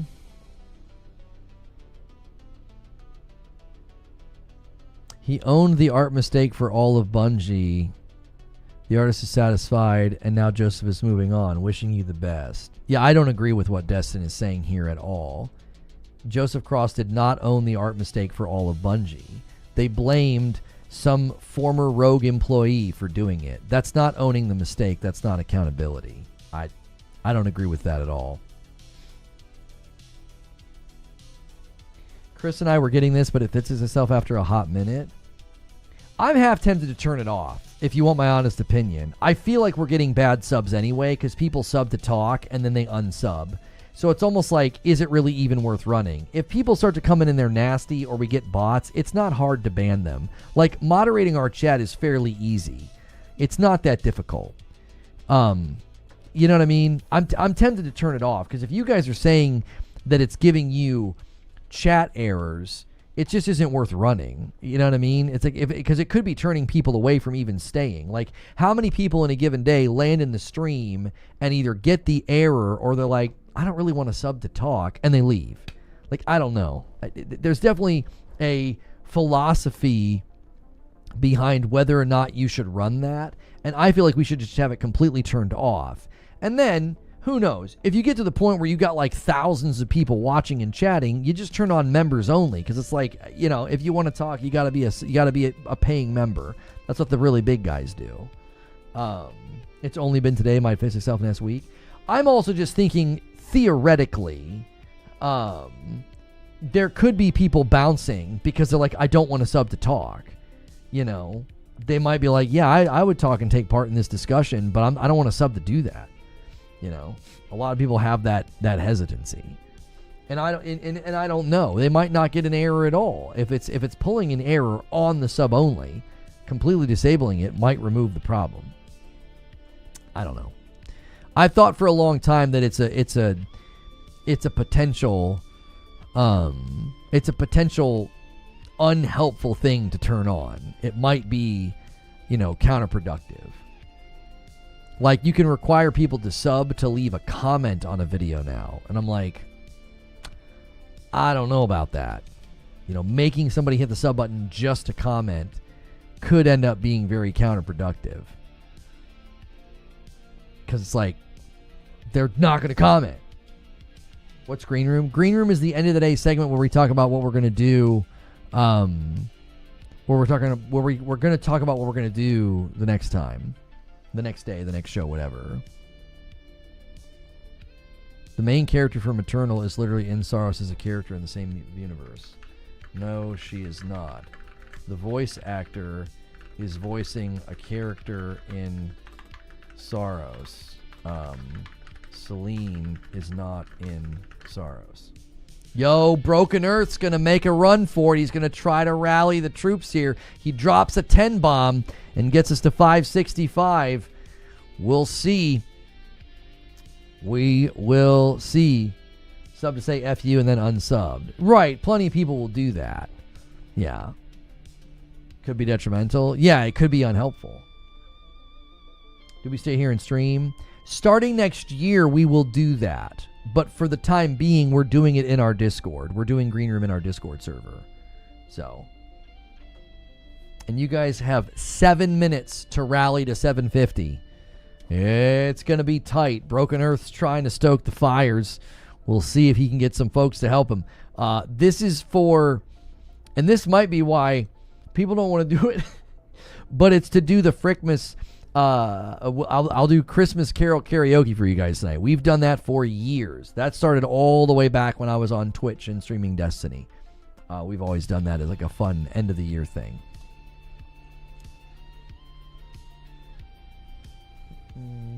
Yo, what's good, Bruno? How are you?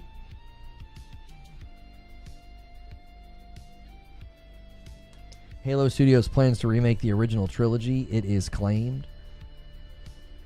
Jom is trying to summon the 50 bomb. You guys can try to manifest it.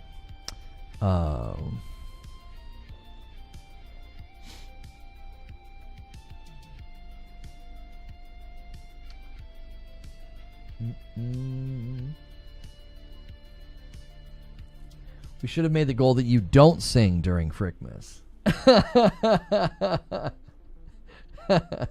Do you want to stop me from singing? Well, then gift.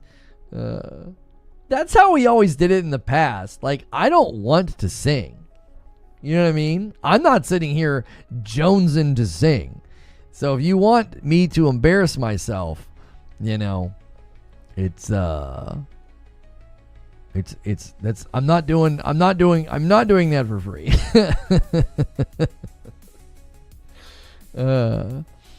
I am not. Yo, Mike on a mic throws a single on the board. That says, boys, let's do it. How do I gift negative subs? Oh my gosh. All right.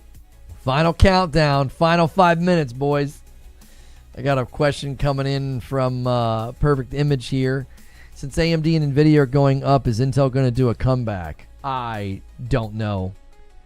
You guys have pretty frequently asked me questions about hardware and hardware companies. I've never displayed any knowledge or proficiency in those topics. I can't give you an answer. You know, I appreciate you thinking you can come to me for questions like that, but I've never displayed any working knowledge of what these companies are doing and how they're sitting and moving. Where's the undo subs button, says Broken Earth. Y'all are being mean now. That's fine. That's fine. You'll get your way. You got 4 minutes. I don't want to sing. I don't. We made it a stretch. We said if we hit stretch, I'll sing. And then we'll hit the other stretch, I'll go get a Santa outfit and dress as Santa. I don't want to do any of that. That's your opportunity to embarrass the streamer. That's the whole point. I'm about to dodge the bullet. We're just going to hang out tonight and have a good time. I don't have to do anything. You can address those questions to me. Intel's future turns on how well their 18A fab process works. That will make or break them. There you go. Yeah. There's people here that can answer those questions, and I'm not one of those people. So, I want to hear Creatures Karaoke. How many subs for that? He won't. He won't. He would want to see a complete turnaround of everything. He'd want to see like 1,000 member plus. And even then, he'd probably sing one line of the song, and then he'd shut down. He'd shut the whole thing down. Probably 1 million. Yeah. It would be a goal. It would be a goal that we wouldn't hit, is what it would be. He would not want us to hit the goal. He would never want to do that. 50 million. There you go. Yeah.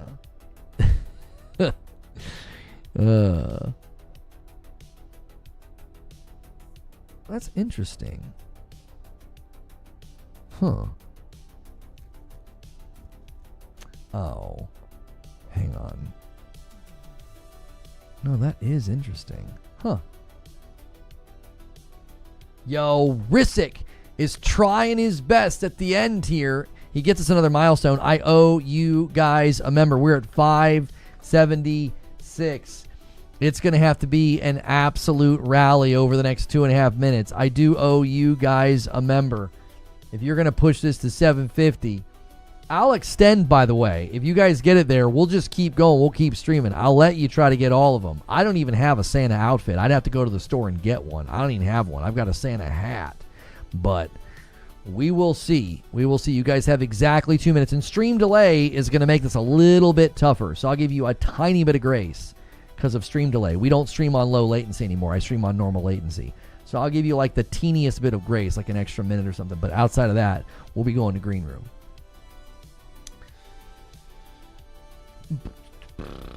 I think I have 50 million lying around. Let me check. Yeah, it's just probably in a shoebox somewhere, you know? In cash. And the best I'll do is a cover of Chloe Green's FU that you've ever heard. There you go. Oh, it's not Chloe Green. CeeLo Green. He didn't put the dash. I'm like, who the heck is Chloe Green? And then I read the name of the song. I'm like, oh, that's CeeLo. Chloe. Good old Chloe. I'm a big fan of Chloe. Chloe Green, he's great. Jiminy. What's interesting? You shopping for toasters or something? No, just kind of looking at you know how things are going. Just looking at how things are going. That's all.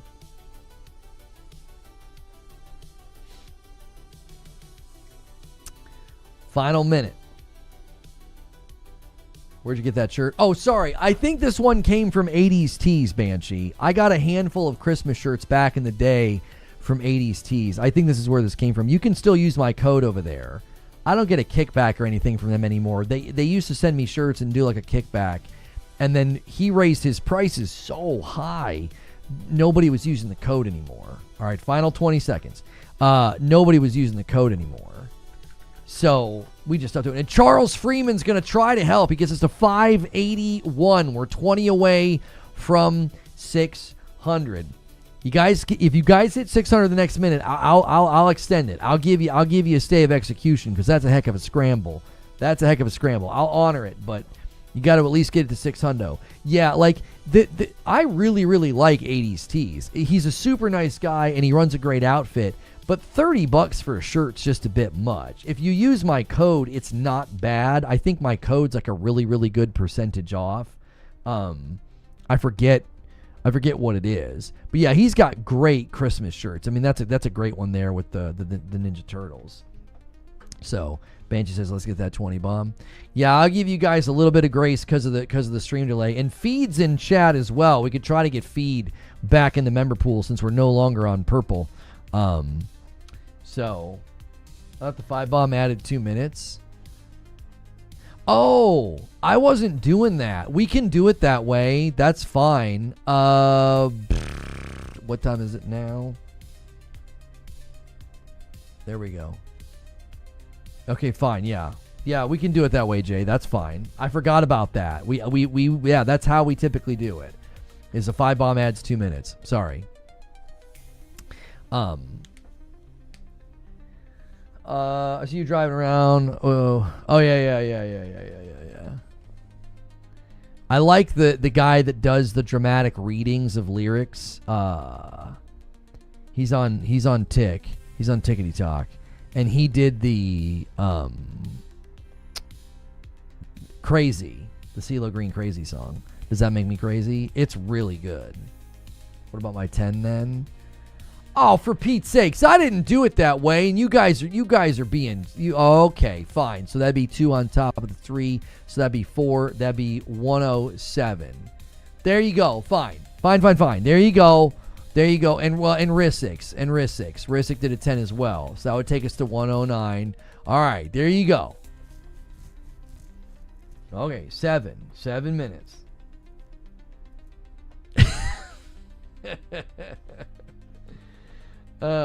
And Jay comes in with another one.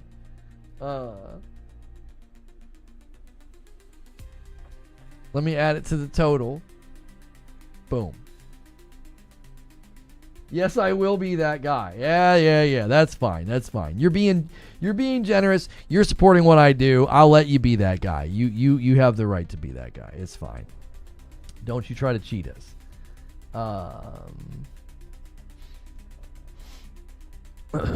I'm not trying to cheat you guys. I'm not.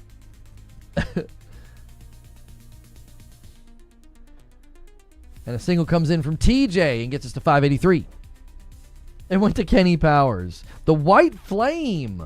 La Flama Blanca. The Witcher 4 CEO says he's skeptical AI can replace staff in the gaming industry. I'm unaware of such a situation where AI could sit down and make games. It's not going to be making The Witcher 5. Yeah. 5 singles count. They do. If this hits 585, it counts. Broken says we're so back. Yeah, I count the singles as well. Every bit helps.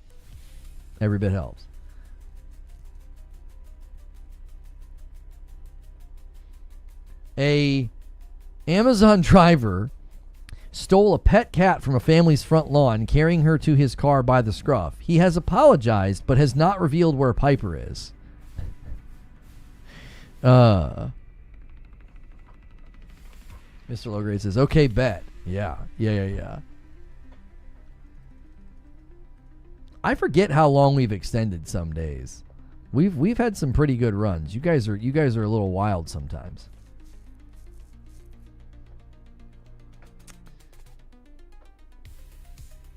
It wasn't Lono trying to cheat us. It was a former employee at Reforge Gaming.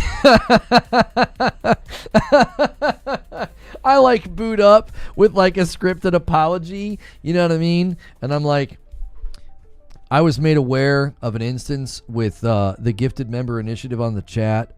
Metal Matt comes in with a single. Thank you so much. It was brought to my attention that you all were given the impression that 5 members would add 2 minutes to the timer. Upon further reflection, a former employee at the company, formerly known as Lono, different Lono, We would just like to take this time to say this is unacceptable. Just read a scripted apology about it. Those former employees are getting everybody. They really, really are. Mikey with a question while we wait for the countdown. How do you feel about the Fallout TV show affecting the canon story for Fallout 5? And there it is. There's another one. We're at 485, so the timer goes to 111. There it is. You bought us more time. Nice job, Broken Earth. Has that been confirmed, or are you just asking what I think about that? Like, have they confirmed that the stuff that happens in the TV show is going to affect canon? Sorcerer adds one to the total. Thank you so much. Broken Earth is forcing OT on Lono. That's right. This forced overtime stuff, man. Homies, I'll stream until tomorrow if you keep supporting. You know what I'm saying? We are glad to have the little bit of the resurgence we've seen yesterday and today. It is needed and appreciated. It really, really, truly is.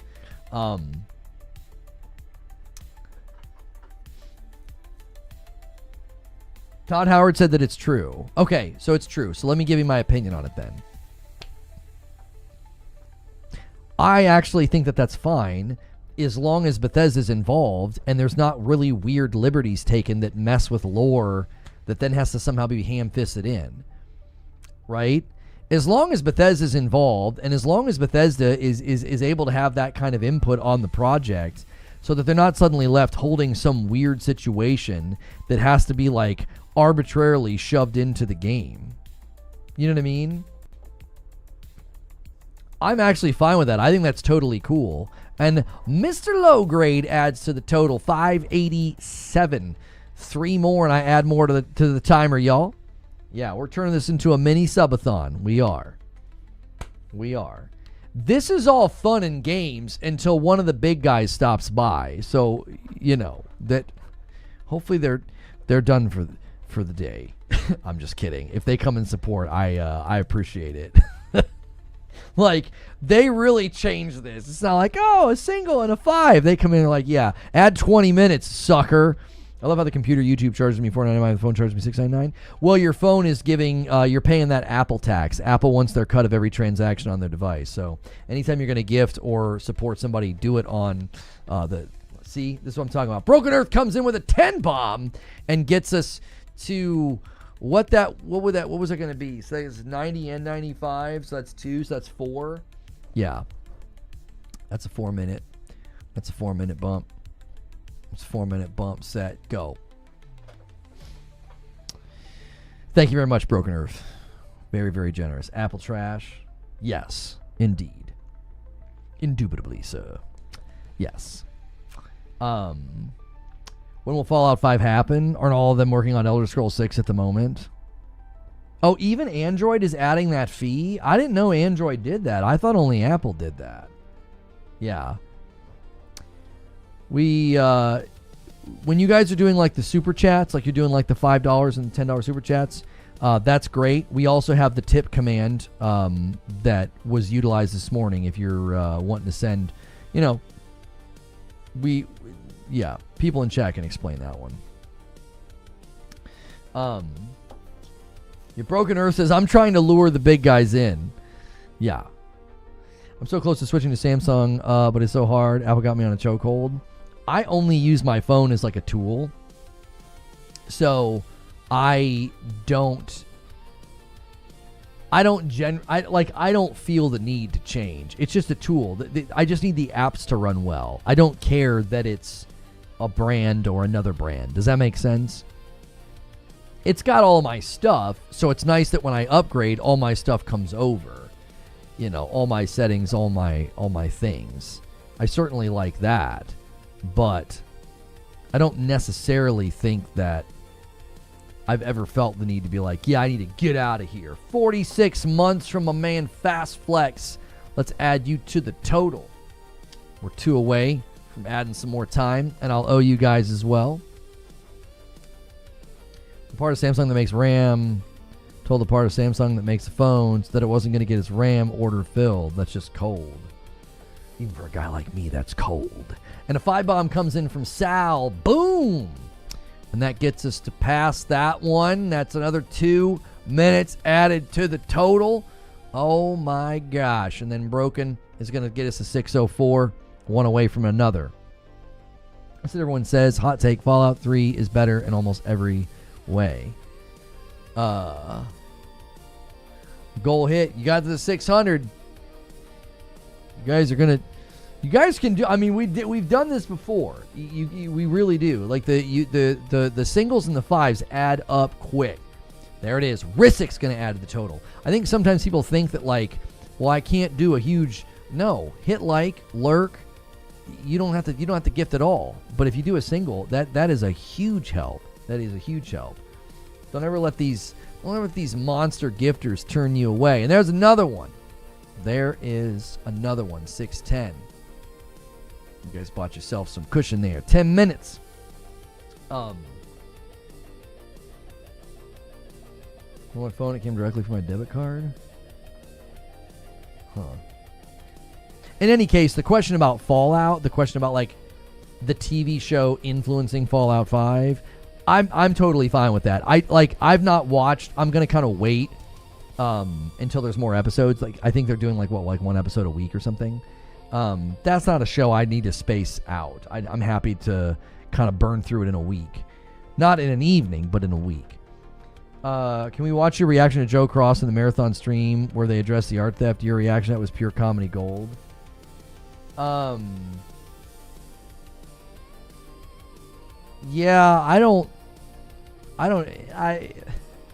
it wasn't that funny. It wasn't that funny.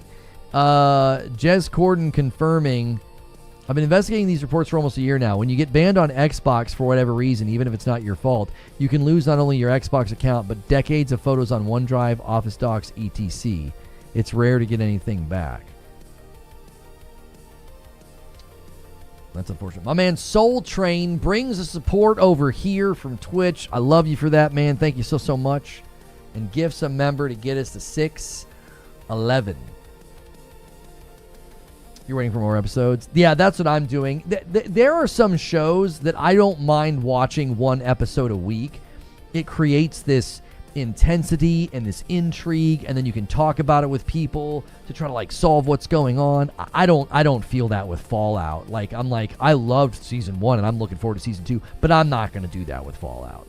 There are some shows where that really lines up with the style and the genre, but yeah, I don't need to do that with this one. I'll wait until there's more. So, am I going to have to go to the theater for Stranger Things, or is it going to be totally optional? Like, am I going to be able to watch everything here? Because they're starting again on Christmas Day, aren't they? I didn't really catch how they were doing that.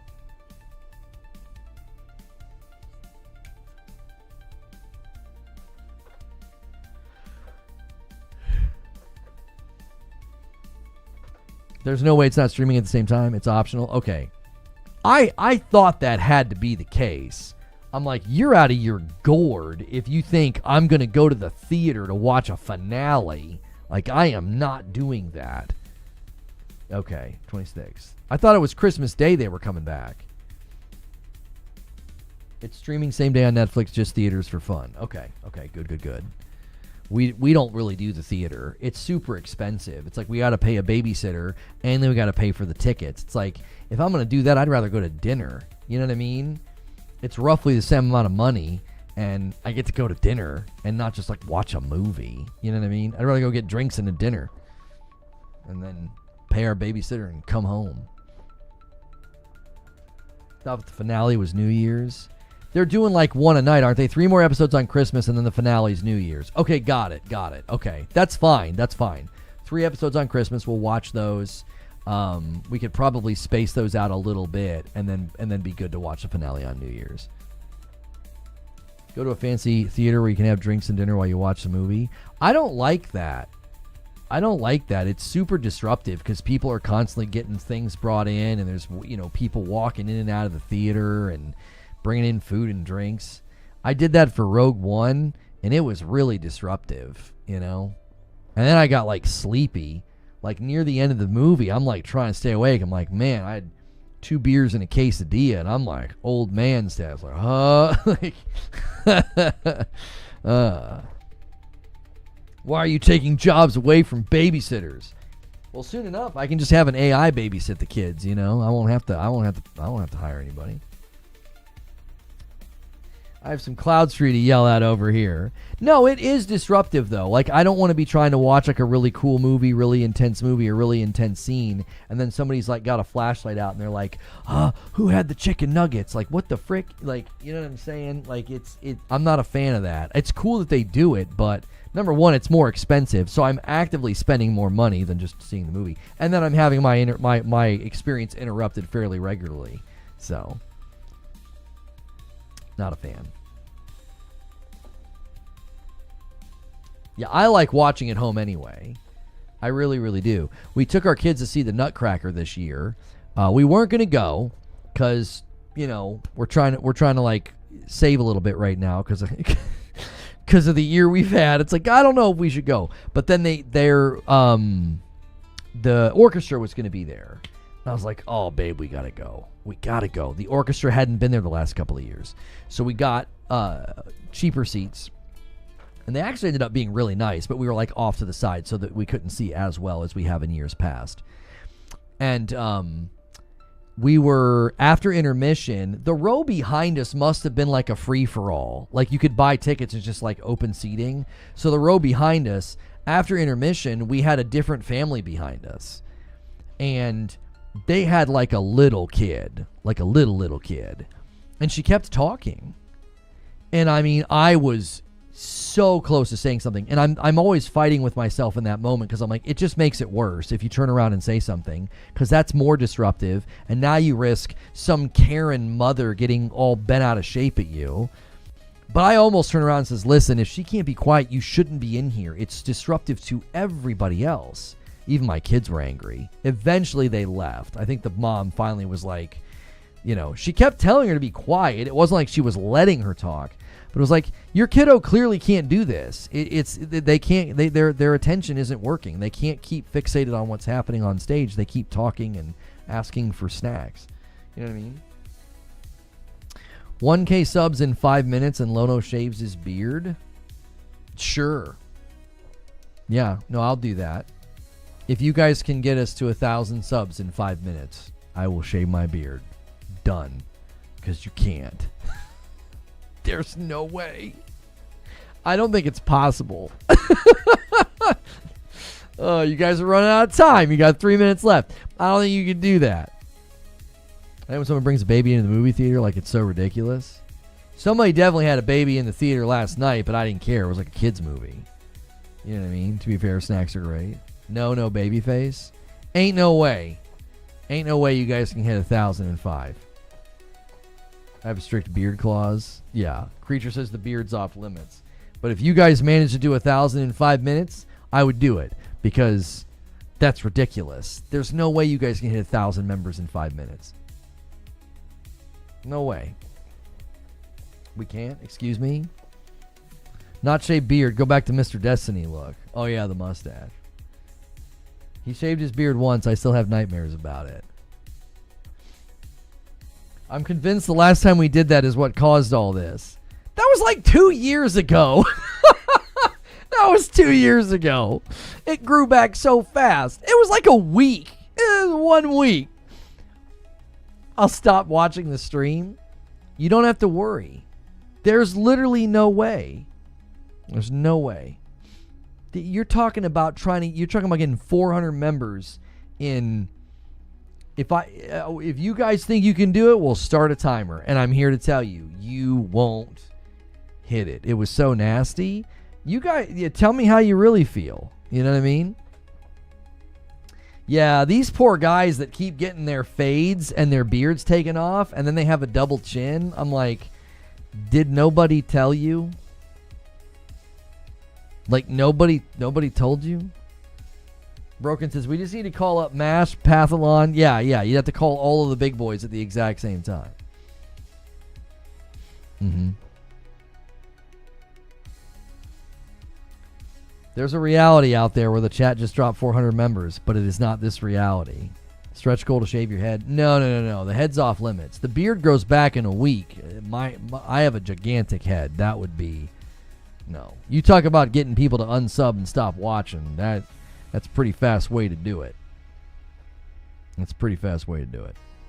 This is to shave my gigantic noggin. All right, you're in the last minute, boys.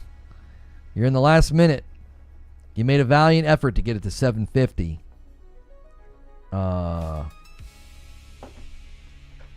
Beards are like makeup for men. You can't tell me this wasn't funny. We don't have time to watch it now. Y'all are in the final 30 seconds. Yeah, the Lono bald emoji, that's super misleading. That's like a reasonable bald head. Like, that's not bad. That's totally fake. My real bald head would be awful. You know what I mean? What's more scary, Lono crying in other thumbnails or Lono beardless? It's hard to say. It's hard to say.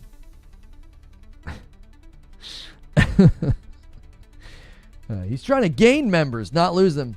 All right. I only give about a minute of grace because of stream delay. I only give about a minute of grace. We're going to be going to green room, boys. All right, let me pull the timer down. If someone does a thumbnail of both, I'll definitely have lifelong trauma. Yes, you will. You will indeed. I need a break anyway, man. I didn't want to take the break while you guys were while you guys were extending. I didn't want to do that. I didn't think that was very fair. A beardless Lono crying on a thumbnail. Yeah. Yep. Mm-hmm. Okay. Close this. Let me close this. I just shaved my head in high school. I don't recommend it. Yeah, I've seen clips of the guys that like shave their beard and then like show their girlfriend or their wife, and it's always like they're very upset. They're like, "Why did you do that?" I find it funny, like how upset they get. You know what I mean? So, all right. If you guys are not in the green room, you're going to want to use the Discord command. You're going to want to type !Discord. Or there's a Discord link in the description, okay? When you get in there, you have to connect your Discord account with your YouTube account, and then you can see all the rooms, and you can see the stage where we do the green room, okay? $5 super chat from Top Shelf Gaming. YouTube won't let me drop 50 subs on my phone. I don't know what's wrong. Give me 2 minutes. I'm going to my laptop. Okay, I'll wait. If you're trying on your phone and you can't, you're not the first person to tell me that. I'll give you 2 minutes. That's fair. He's going to give you guys a fighting chance here. We're past the 3-hour mark, so it's kind of doesn't matter. It's like, it's fine. Have you been getting the videos of dads shaving their beard and scaring their kids? Yeah, I'm not a big fan of that. I don't like... I'm very much opposed to content that is made with the intention of like upsetting a child. Even if it's something like that, I don't like it. It like there's something about it that rubs me the wrong way. It makes me feel a little bit of anger. Sometimes I feel a lot of anger. Like I would choke slam the parent. Like, how dare you do that to your kid? Shaving your beard, I'm not going to get that mad, but I'm like, come on, like don't mess with your kid for content. I don't like that. I just don't. I don't know. There's certain types of content that I think should be banned. I think messing with people while they're working should be banned from all platforms. Like if you mess with a fast food worker, like if I ever saw somebody messing with a fast food worker for content, I would berate them. And I'd be like, yeah, put this on your channel, and I hope this goes viral. I think people like you are parasites and should be banned from all platforms. Leave these frickin' people alone. right? You're so desperate for your clicks and your ad revenue. You're messing with somebody who's just trying to work their shift and go home. I think all that content should be banned from platforms everywhere. It's garbage. I think content that leverages the emotional disruption of a child, I think all of that should be banned. I don't think you should be allowed to do it. Scaring a kid, playing a trick on a kid, making them think something. Shaving your beard's kind of in a gray area. I just don't like it. I think that I'm very much opposed to it. I don't think children should be leveraged for content like that. If a child is, 13 or older and can knowingly to some level consent to being in content, I'm a little bit more comfortable with that. I just really don't think children should be in content. I don't think they can knowingly consent to what's going on. They have no freaking clue what this world is. They just don't.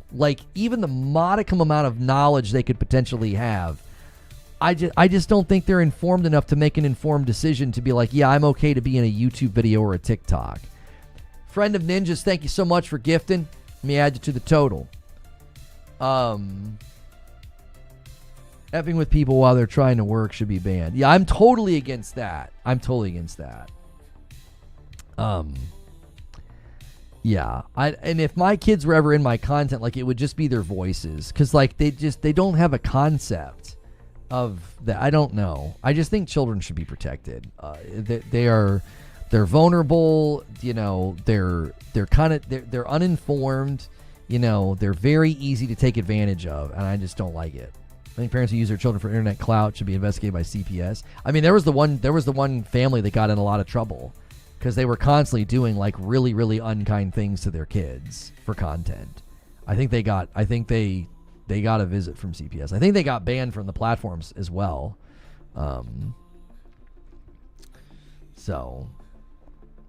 Yeah, I mean, there was a guy, Anthony. There was that guy who was messing with a guy at a mall for content, and the guy said, "Get away from me," and he didn't listen, and the guy shot him. He didn't die, but he obviously, he had to go to the hospital. And I think the guy didn't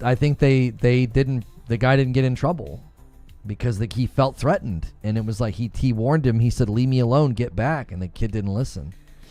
So I don't think that guy got in trouble, and he shouldn't have gotten in trouble. Leave people the frick alone. You know what I mean? If you want to do pranks on your friends and your significant others and their adults, and everybody can laugh at the end, okay, whatever. But this other stuff that people are doing.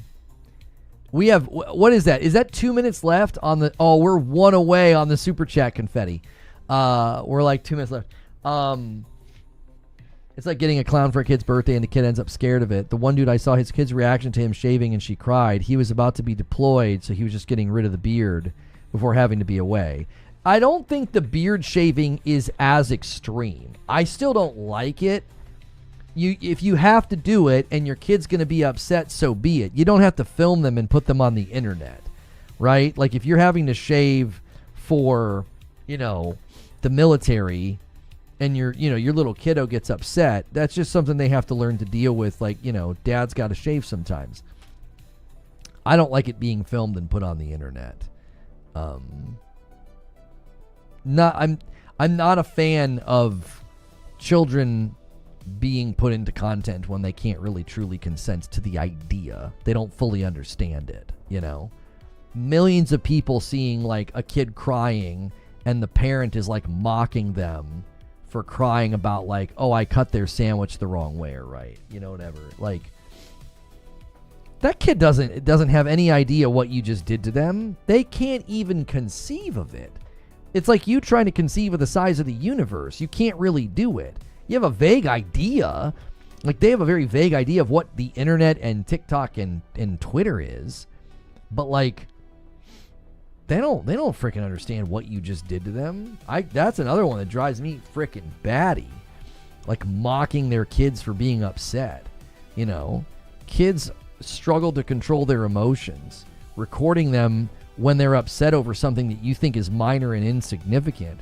Yeah, let's record you the next time you get stuck in traffic and see how well you do. You know what I mean? A single gift coming in from Broken Earth. Thank you so much.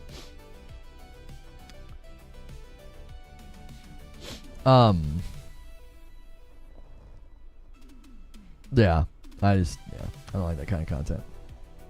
All right, Top Shelf, where are you, man? Where are you, brother? Dude told me to wait. I'm waiting. He said, give me 2 minutes. Are you here, Top Shelf?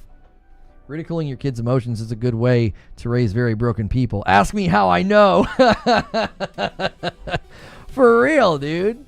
Oh, man, I wonder why my kids all messed up. I only spent their most formative years shaming them and embarrassing them for crying. I wonder why they're all messed up now. Jiminy Christmas.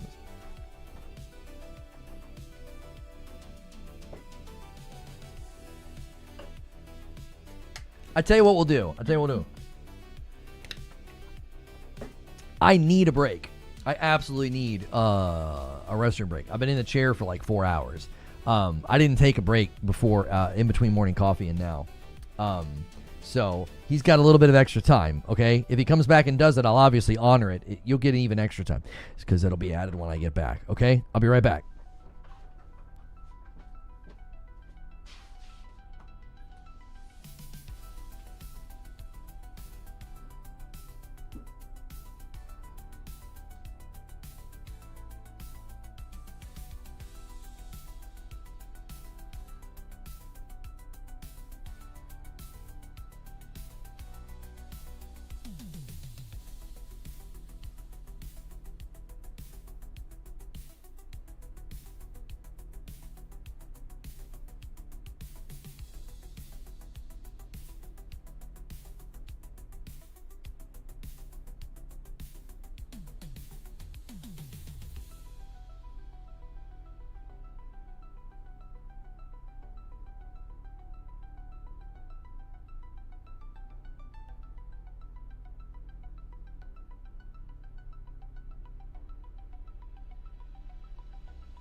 Okay. Sorry, I had to get out another old man sweater, boys. This is another goodie. This is another one of my favorites. It is freaking cold in my house. 4 hours ago, this has not been resolved, by the way. It's a known issue that YouTube's not loading for some people. So whatever I was dealing with this morning is still a known issue. So that We've actually had a really great day in spite of the fact that the platform's apparently having trouble today because it's actually being reported on the back end of YouTube. Mr. Rogers is back. Heck yeah, dude. Whew. You just got to embrace it. You know what I mean? I'm in my mid-40s.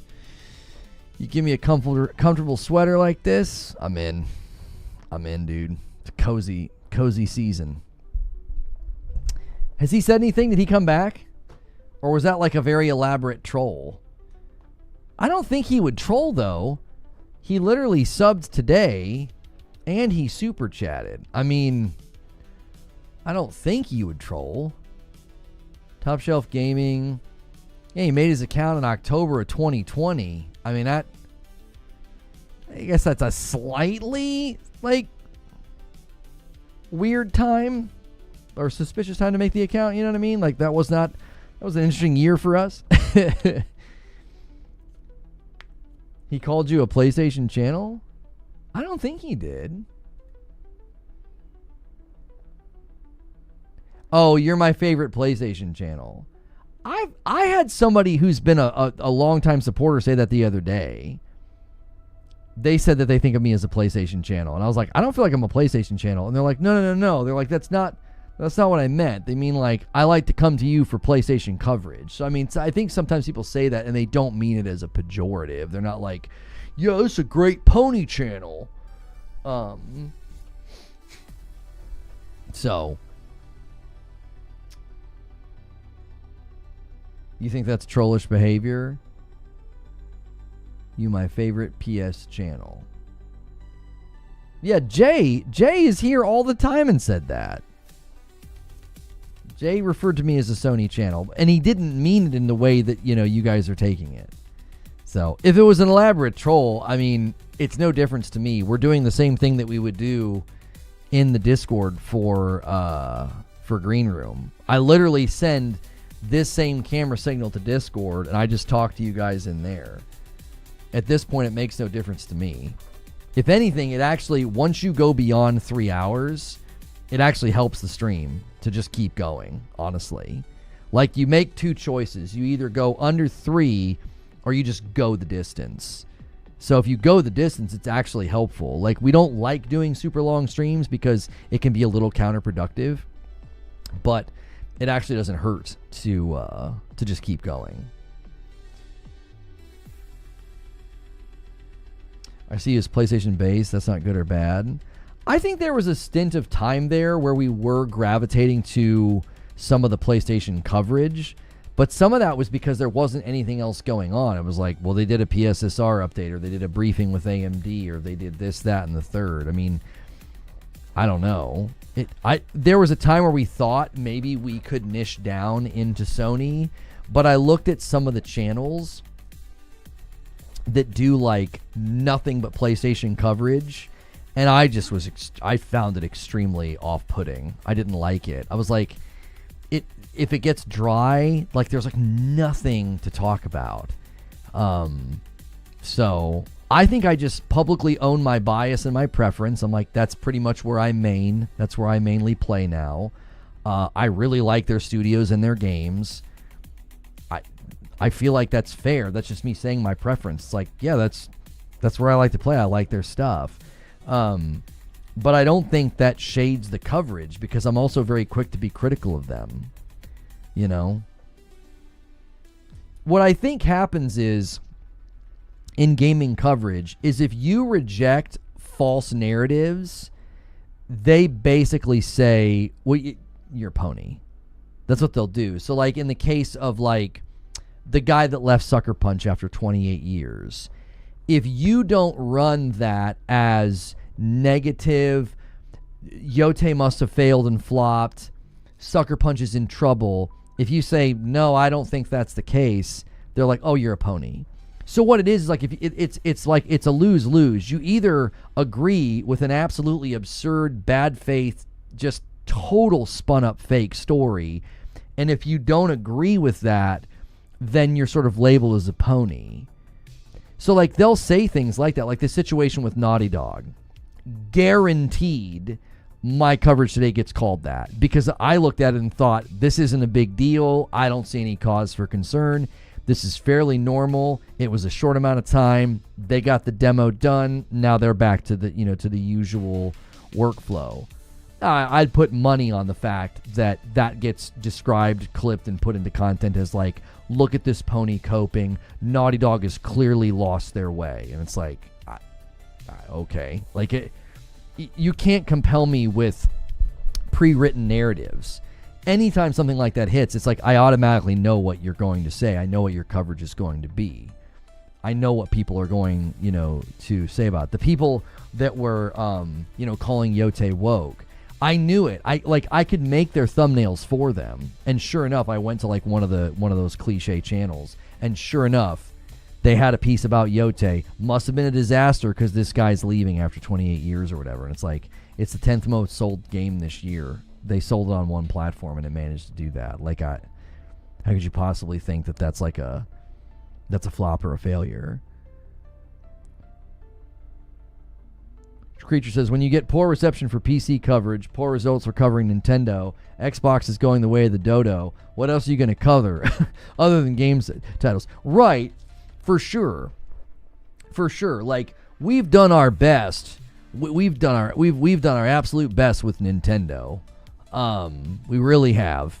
And it just, the core audience just doesn't really have much of an interest, and that's fine. Like, I love Returnal.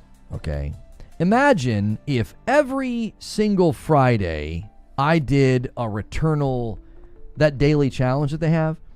Imagine I did that every Friday, right? Just for me. And that's what I did. No talk show, no nothing. Well, that would be incredibly counterproductive because the audience doesn't want that and they wouldn't respond well to that, right? So you can't just be like overindulgent and be like, well, I want to do it, so I'm going to do it. Like, after 10 years of doing this, like, it's sort of a symbiotic relationship. And what people will do is they'll hear you saying this and they'll say, well, you're a grifter, you're just doing things for views. Homie, every YouTuber's doing things for views. They're covering relevant topics, they're using phrases, thumbnails, and titles. It's all for views. That's how the entire thing runs. That's how it works. You know what I'm saying? Like, nobody's building a career playing 15-year-old games and dropping extensive reviews on them. Now, you might be able to do that with like a retro channel, but that would be really, really difficult. And I know guys like Maddie and others are doing that. They're generally doing that attached to a very large and existing brand that kind of enables them to do that. I think that'd be very difficult to spin up because you're not able to ride any relevancy at all. Like a game that's that old, people aren't really searching for. So you're kind of pushing a rock up a hill. As we all are, even more so if you're doing something that's, not relevant. Why can't you cover gaming news just for the love of gaming news? Well, and I think that there's a combination of things that happen when you're doing something like this. You have the natural affinity, which is the you enjoy something, the natural ability, right? Like the average person boot up and try and stream and talk nonstop for 3 hours and 35 minutes as I've done today. If it was easy, then anybody would do it, right? That's a unique skill set that you have to be able to speak extemporaneously for long periods of time. To me, it's normal. I don't find it exhausting or taxing. Anybody that hears what I do, they'll like ask me, "Oh, what do you do?" Blah blah blah. And as they kind of inquire, they're like, "So how long are you live?" I'm like, "Well, I go live around 9 in the morning." And then we're usually going till about noon or 1. And then I'm also, doing something in my Discord later. And they're like, how do you do that? And I'm like, I don't know. It's just normal to me to be able to speak, at length. Well, you have to have that if you're going to do something like this. But that doesn't mean every single day I'm like geeking out to talk about the latest gaming news. Like, that wouldn't be a human response. Like, you can't feel high levels of excitement about every single topic. That's not a reasonable expectation. You're not going to have the same levels of excitement for every game that gets announced. That's why when you watch a showcase, I generally look for 1/3 of every showcase should probably really excite me, and the rest, my interest may vary, right? That's just being, I think, a human being. You're never going to watch like a Game Awards event and every announcement's going to make you, like, your mind just blow out of your skull. You're like one third, roughly 33% of the announcements, in my experience, 1/3 is usually something that I'm very excited about. 2/3, all the rest, my interest is going to vary up and down depending on the game. Sometimes it's going to be an absolute zero interest. I'm like, oh, it's a fighting game, it's a racing game. I don't really play those. Or it's going to be something sort of new that I'm unfamiliar with and don't really have a strong opinion about just yet. Or it's going to be like some waifu game. So, I love quality too. Okay, I think we've given him enough time. I'm just sort of, vamping. So, if it was a troll, so be it. You got me to stream a little bit longer and hang out with people. What a great prank. If that was a prank. If it wasn't a prank and he got lost on the way inside, then sorry, bud. We're out of time though. Or an anime game. It depends on the art style. There was that co-op game for the Switch that I thought looked pretty cool. And it looked like an anime, it looked like a cartoon. And people were like, well, he doesn't like anime, he's not going to like this. And I was like, I actually did like it. I actually thought it looked pretty good. I thought it looked fun. It's one of the pranks of all time. Definitely one of the pranks of all time.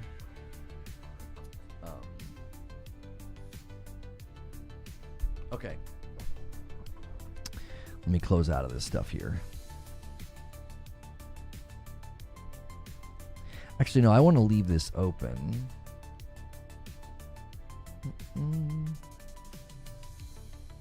Because I want to be able to track this post. Like, I like to do one final refresh back here so I can get a look at everything. Okay. Let me close Q&A as well. I don't need that.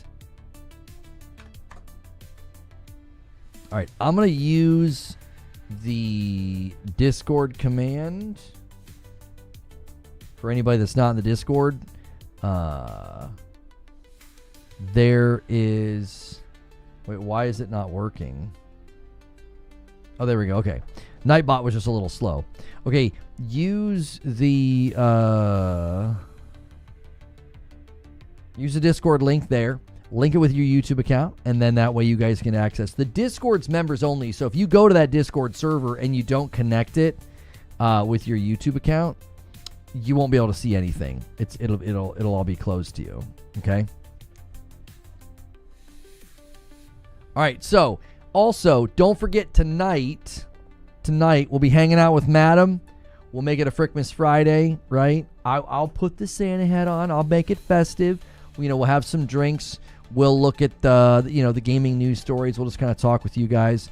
Maybe come tonight and we can debate about our favorite Christmas movies. We've been watching some of the old classics and it's been really, really fun. So if you're not going to come to the Discord, right now, wherever you are in the world, roughly 6 hours, roughly 6.5 hours from now, we'll be doing a Friday night stream with Madam here on the channel. Okay? It will be members only. It will be.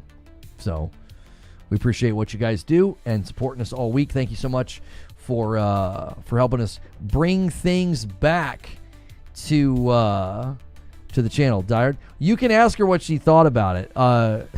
She wasn't here the last time we did a Friday night stream, so you guys can ask her what she thought about it. I introduced it to her, so yeah, it was a good time.